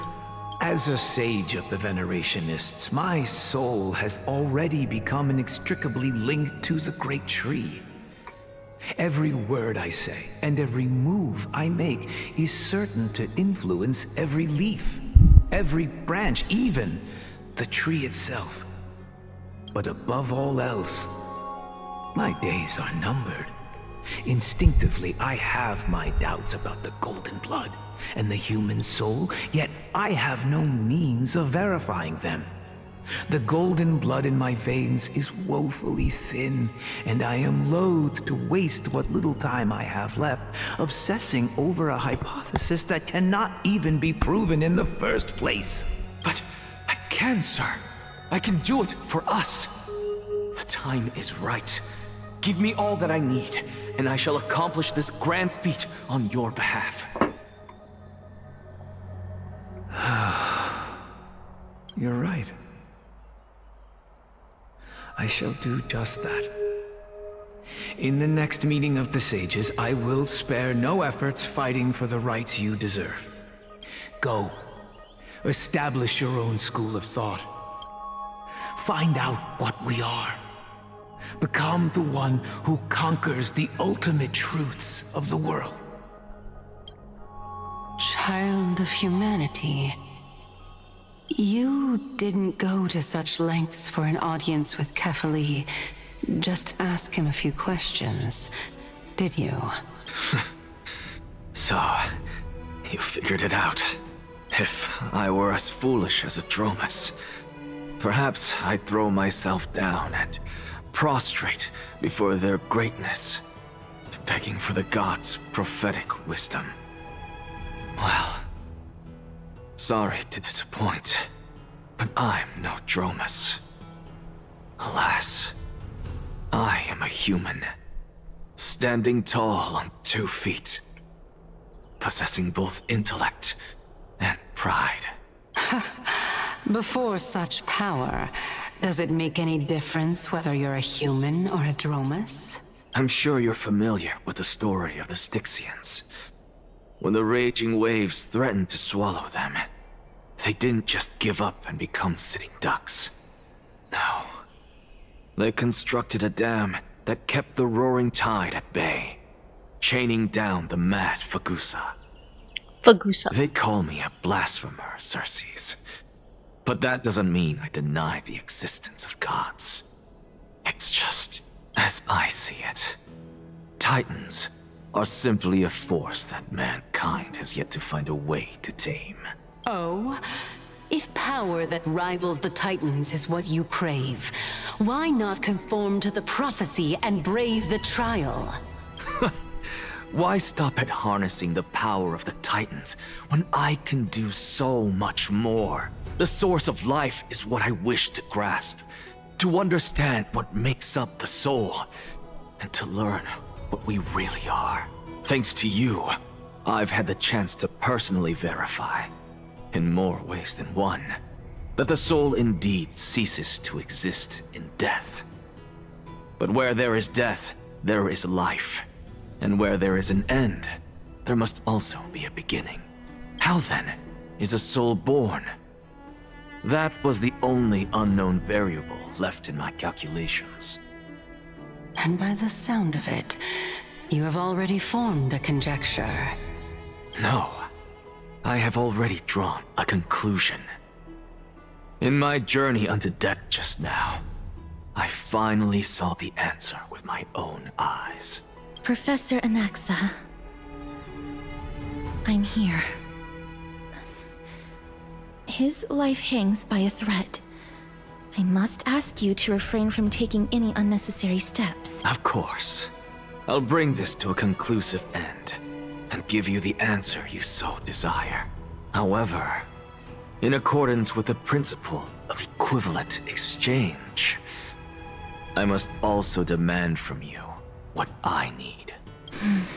As you wish. Don't you care to know what the price might be? It's a matter of uncovering the truth about the Death Titan and his survival. This may be the only time I can ever save someone's life. There is no need for me to think twice. I see. In that case, let the show begin. Indulge me. Am I correct to say that you intend to prove Thanatos' whereabouts and prove the nature of our existence now? Before I begin, I must confess I had been stuck in a cognitive trap all this time. As unrelated as these two propositions may seem at first glance, they are in fact logical equivalents. They are merely two different ways of telling us about what the soul is at its core. The reason I say this is as I've mentioned earlier.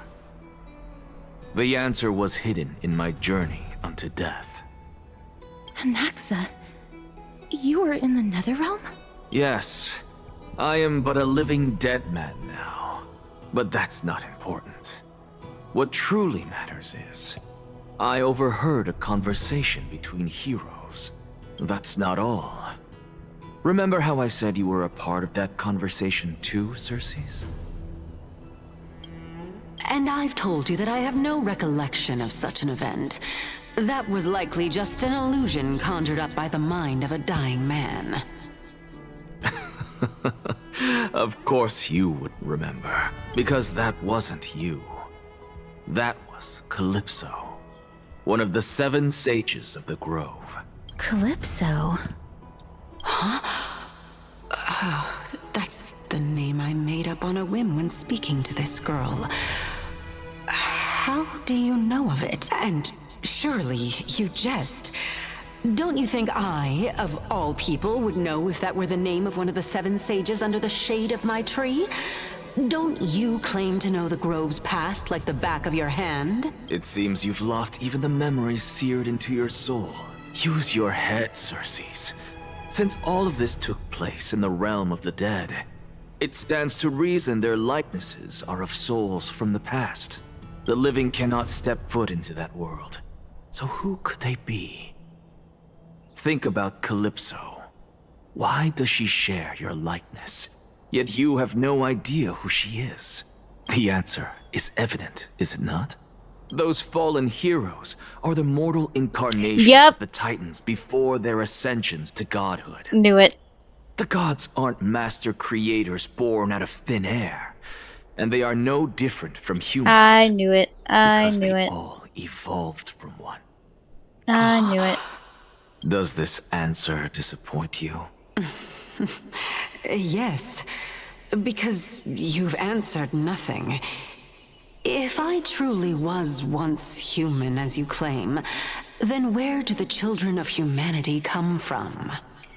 So, 2 people with a bumbleclat, and then, yeah. Even on the off chance that you speak the truth, this brings us no closer to grasping Thanatos' whereabouts. How are we to find them? I knew you would say that, but it matters not. I know what I'm doing. Actually, why don't we have this supreme being standing before us tell us everything? You can revive a Titan? Humans cannot return from the dead. Neither can gods. But all we need to do is look at this from a different perspective, and the problem will resolve itself. The solution is simple. Just like what you did to me. I got a sandwich, so free ASMR, I guess. If I'm reborn as Kefali, I can rebuild the world and all within it as they once did. Simple, is it not? So he wants to become Kefali. I thought Kefali was Phynon. In the meantime, I have news from Hyacinth and Dan Heng. oh yeah, Nexa might be trying to do something with Kefali's divine body. Kefali? But what could Anaxa want? Is the Council of Elders going to sit around and let such a sacrilegious act unfold? That is not possible. He is indeed the great performer, capable of fooling anyone and everyone with his tricks. I'm sorry. No need for guilt, for this is good news to us. The Council of Elders has found themselves a traitorous ally. Anaxa's ambitious desires will be something we can exploit. What we should be doing now is to keep our eyes peeled for whichever trickery Kynus is up to, and react accordingly to thwart her plans. Being Akima's political center, the Demigod Council holds just as much significance as the Vortex of Genesis. Someday, after my duty is over, this site will take the place of the battlefield where you hunt gods. Become the next challenge you ought to overcome. Till then, it's best to get used to this place as soon as possible. we will be waiting here for your good news. Come find us when we need something. Okay, bye. Preposterous! The Christos heirs only have their standing because of the Council of Elders! How dare they trample over it! Wow, these people are shooting daggers with their eyes. It's been a while. Hello, Oleg of Emporius. What is that supposed to mean? Is this really the sort of person that the young lord praised as a ferocious warrior? Yeah. It has indeed been some time, Lord Crateros. What brings you here in such haste? Map. Keep it down. Be more vigilant. See those duplicitous dogs over there? They do the dirty work for kindness. I've already ordered my people to hold them back, but we should still lay low. Unless you're itching for a bloody fight to get a workout in. My bad. So, did something happen? Did you hear thunderclaps last night? Yeah, sorry, Hooray, it's Acheron! Someone's coming to save us!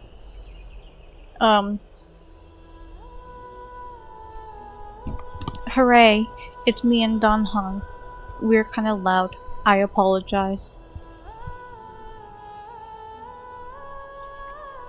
Packer, what? He's been through a lot lately, please pardon him. Can you tell us more about these thunderclaps? Thunderclaps are beacon signals of strife. They are a message from the young lord. He threw a spear bearing several words at Akama. Watch out. The Flame Reaver is back. I guessed as much. We didn't actually kill them back at the Kremnos Arena. I figured this is something you would want to know. We Kremnoans never back down from a fight.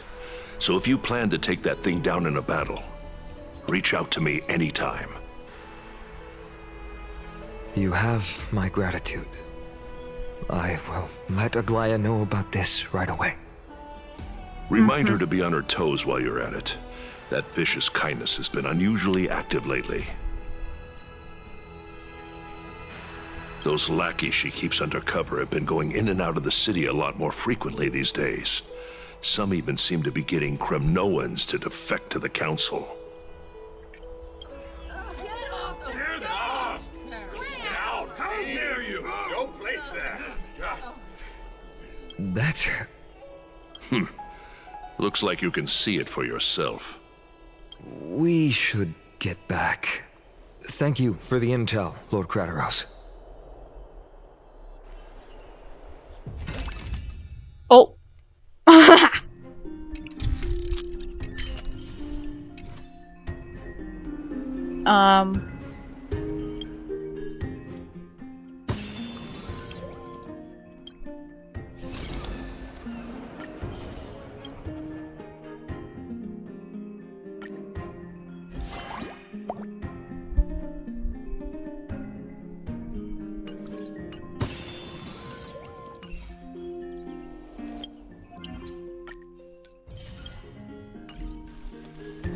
Let's see how many, sorry. Okay. 12 pulls.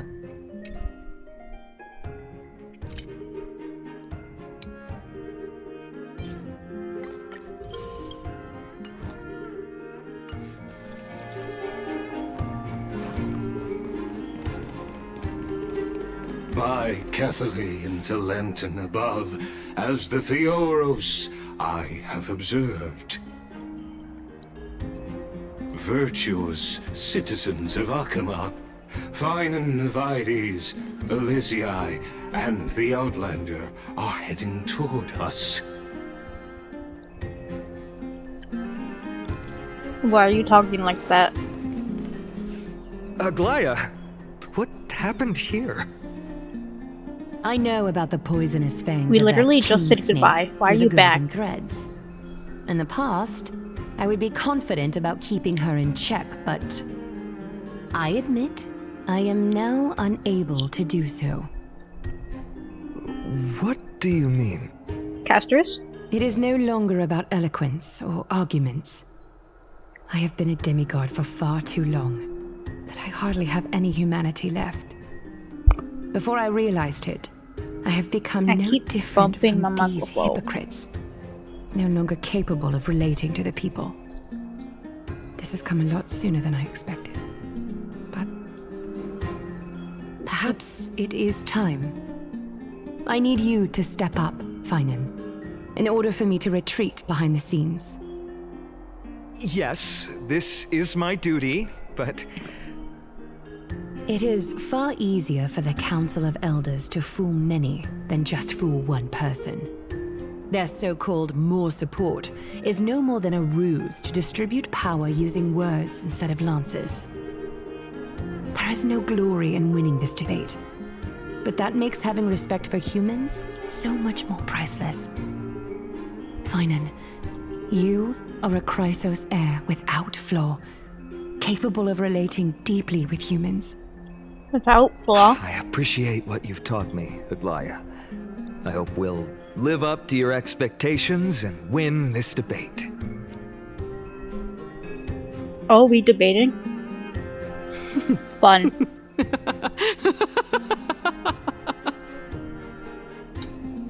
Get your old booty out here. Oh, you've done well, Lord Calictus.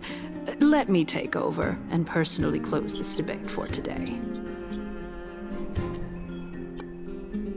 Dearest counselors, let it be known that I sorely miss the blissful times portrayed in lyrical poems.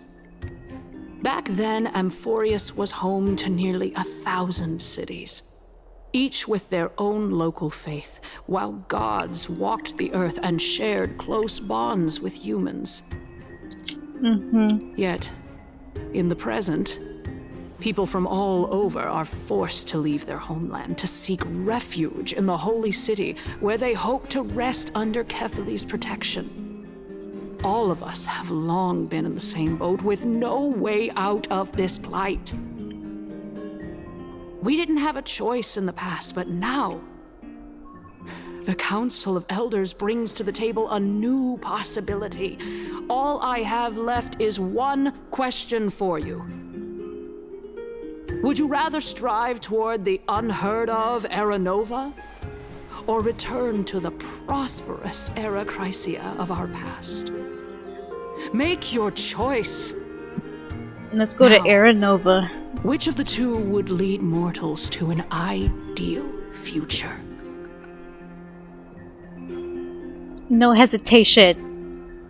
I stand by Era Nova. Era Nova is the path of salvation the gods promised. We should not have doubts in the Flame Chase journey. We all know that Era Chrysia is a thing of the past, Lady Kainis.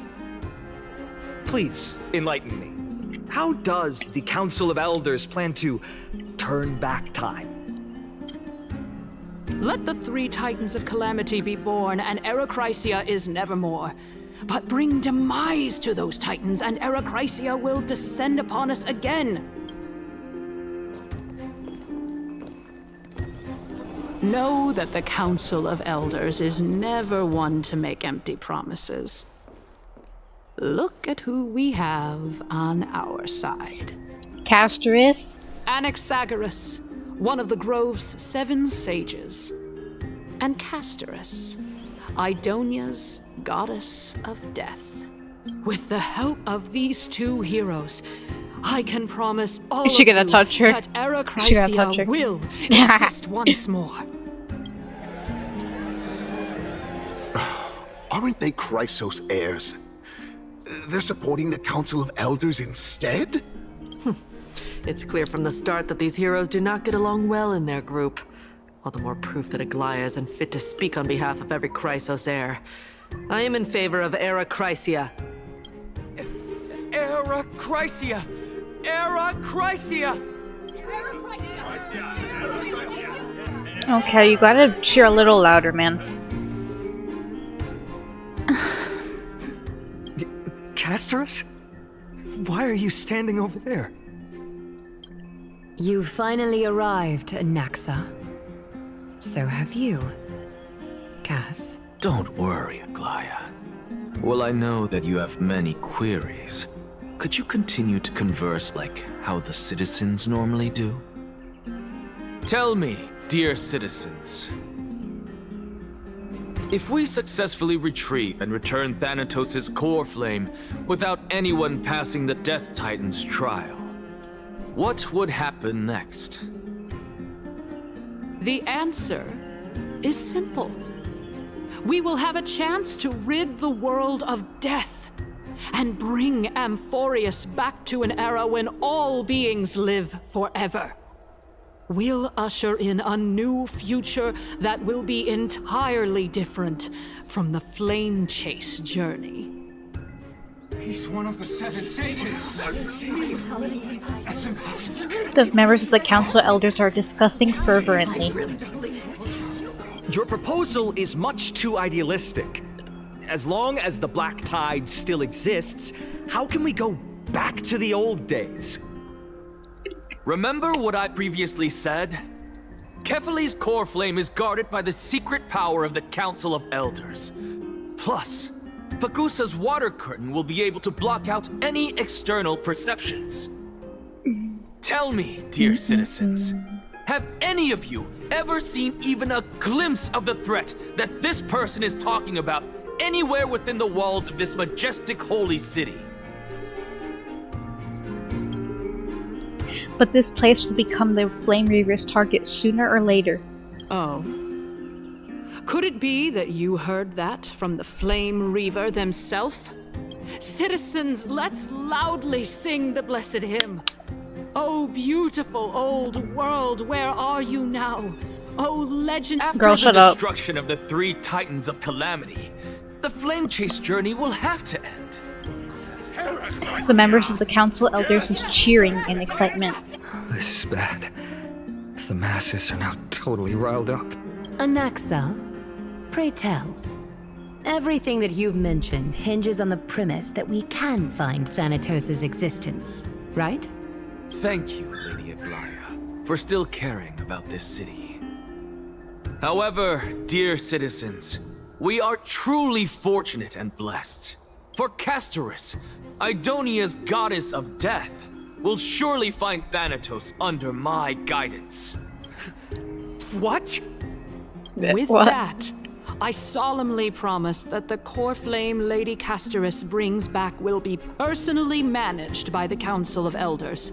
Castorus, quit your smiling. Thereafter, if we are able to garner the support of all of you at the Citizens' Assembly, we shall spare no effort in ensuring that the Erechrysia will return to our world once again.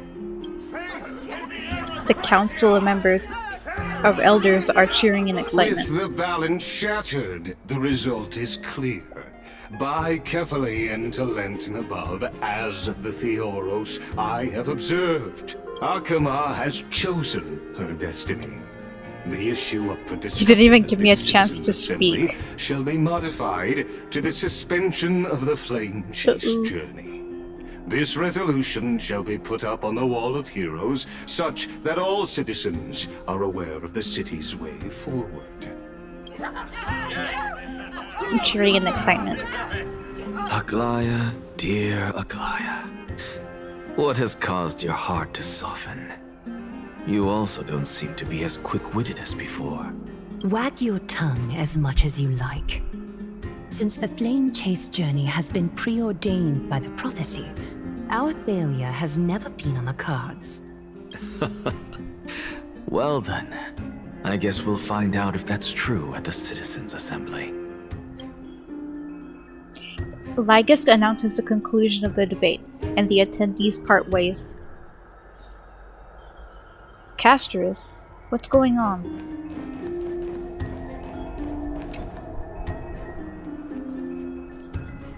Well, it seems that when I sent you to look for Anaxa, I unintentionally facilitated your partnership with him instead.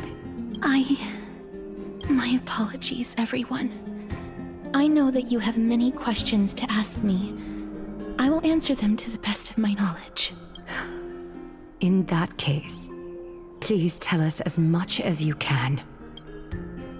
What happened when you went to look for Anaxa? In actuality, he showed me a past that was both long and heavy.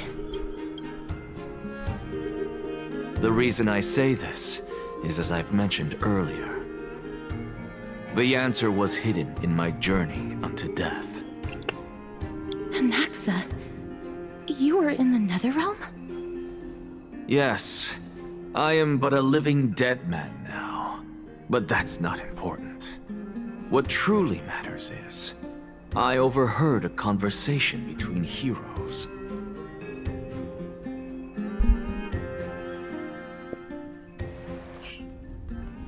Have you heard of this tale before? A tale about the ocean god's treasured pearl, our hometown. It was a seaside town which enjoyed the ocean breeze and glorious, peaceful times, thanks to the wisdom of its ruling queen. Until one day, an evil dragon descended upon the town. Its wings were large enough to blot out the sun, while its claws were sharp enough to rip the waves apart. It barged into the tall tower and devoured the queen's beloved daughter.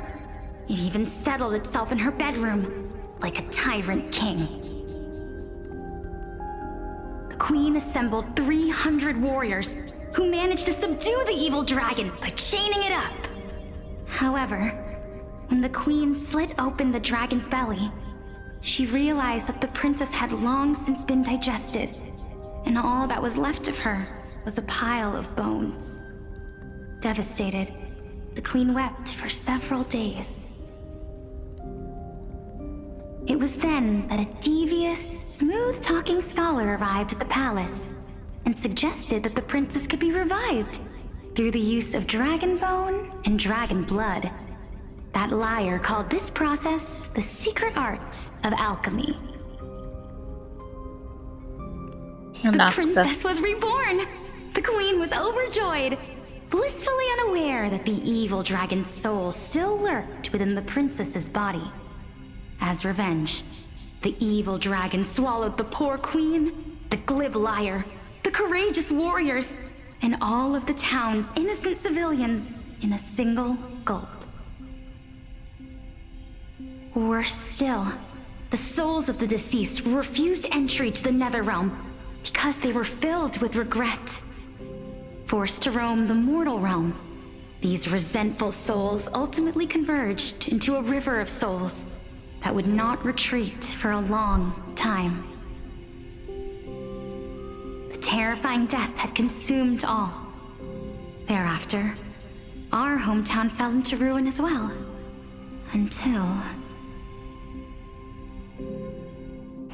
Until?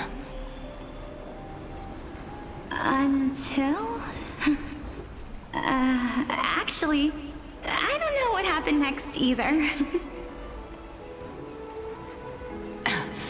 Oh, my... It seems that you still like to whet people's appetites even after all this time, Polixia. So, according to your story, this is how I used to look? It's practically a mirror image.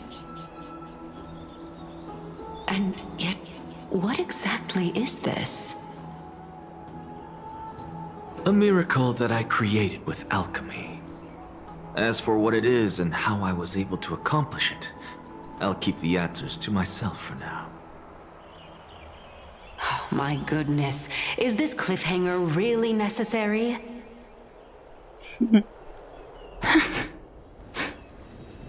Quiet, Titan.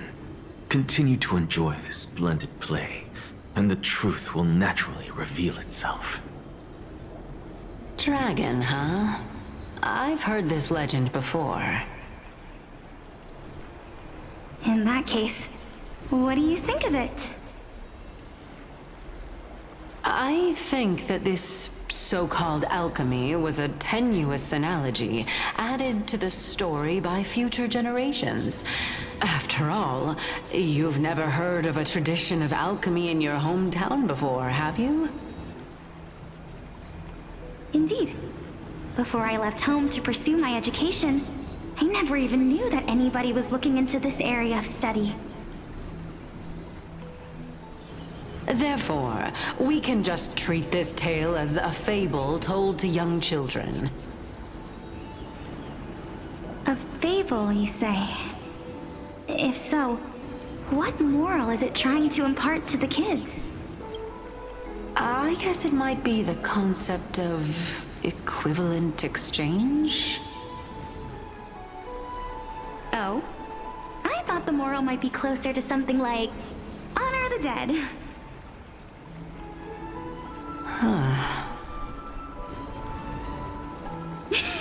What? At a loss for words? No, I merely realized that we're both thinking of the same principle. If life is priceless, then there is hardly anything else in this world that is of equal weight to it, right? Indeed. As expected of the wisest scholar in the land. You flatter me. Why don't I ask you a question as well, as a form of equivalent exchange? Of course. What is your question? If I imparted my knowledge of the art of alchemy to you, would you use it to resurrect someone you loved? What? What kind of strange question is this? I got it. You're just trying to get me to tell you whether I like anyone, right? Right? Let's just leave it at that. That was rude of me. Yes, I would. Oh? Death is inevitable. In the days to come, I'm certain that someone whom I cherish deeply will leave me for good. If such a mighty power really existed, I think I would use it without hesitation. After all, you, me, and the rest will all have to face that fateful moment eventually.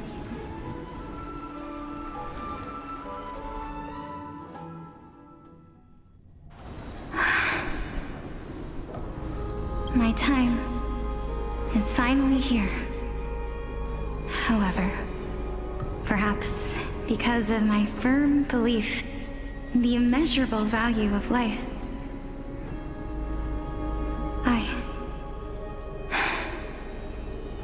I am unable to complete the trial. You shall wither, and through that, the dead will sprout again from the remains and be reborn with the dead flame. It is a pity that fate is such a cruel mistress. Is there no other way of interpreting those words? I'm afraid that the meaning is clear. Between my sister and me, one must pay the price.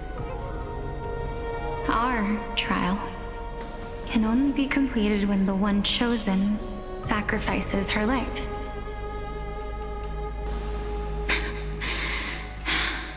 I'm afraid that the prophecy might even have selected a pair of twins for this exact purpose.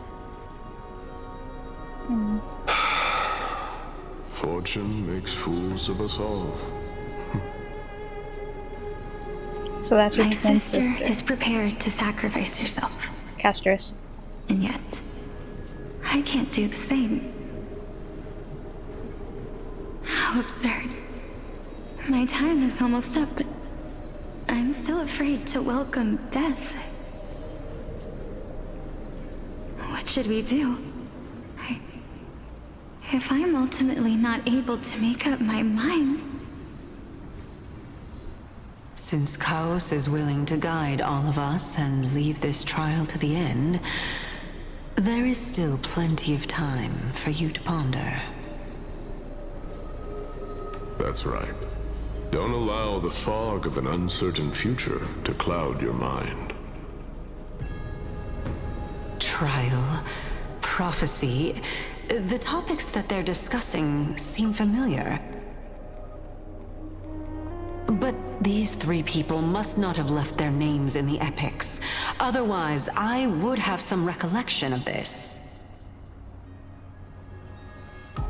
Amphorius' history before the Titans were born was complete chaos. Is that not strange by itself? I have long held 3 hypotheses about this. However, let's continue watching for now. Calypso, Polixia, and this warrior. I seem to have met him somewhere before. Regarding this matter,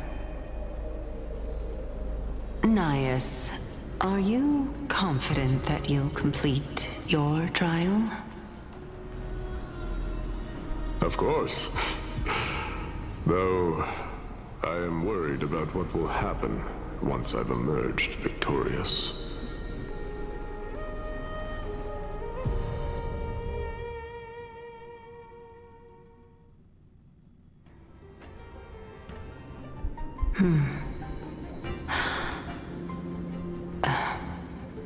Looks like you have made up your mind.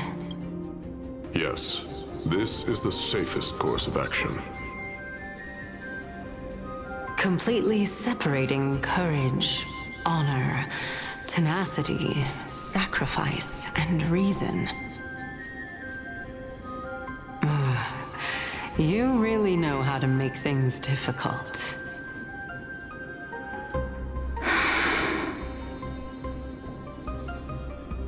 Please, young lady, witness my fall and demise. Lady Calypso, you shall host the soul-rending ceremony. I do not understand. Why would you dare to sacrifice yourself for a future that you won't get to witness? Because this is our destiny. The power that resides within me is so intense that I will one day be engulfed by it. Furthermore, a valorous death before glorious return has always been the path I chose to walk. A journey I began long ago. If your sister or Chaos were in my position, I believe they would make the same choice as well.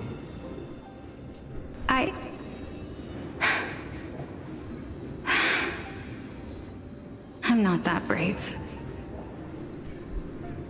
I don't know how I'm supposed to face such a serious affair.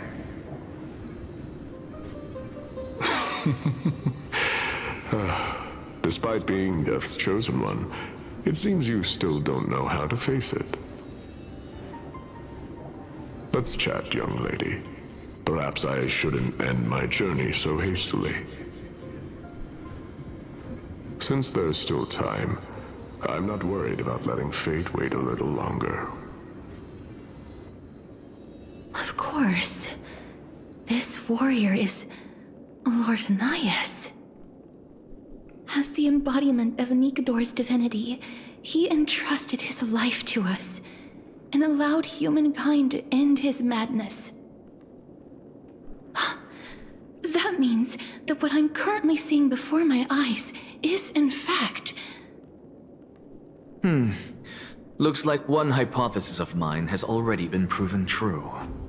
These heroes are the true forms of the Titans, before they attained their divinity.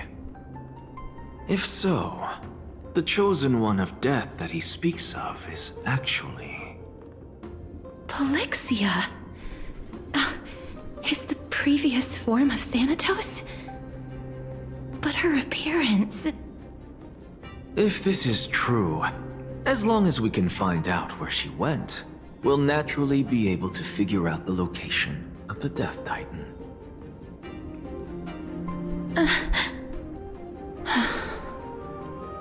But before that, we first need to witness what ultimately happened to Lord Anaias.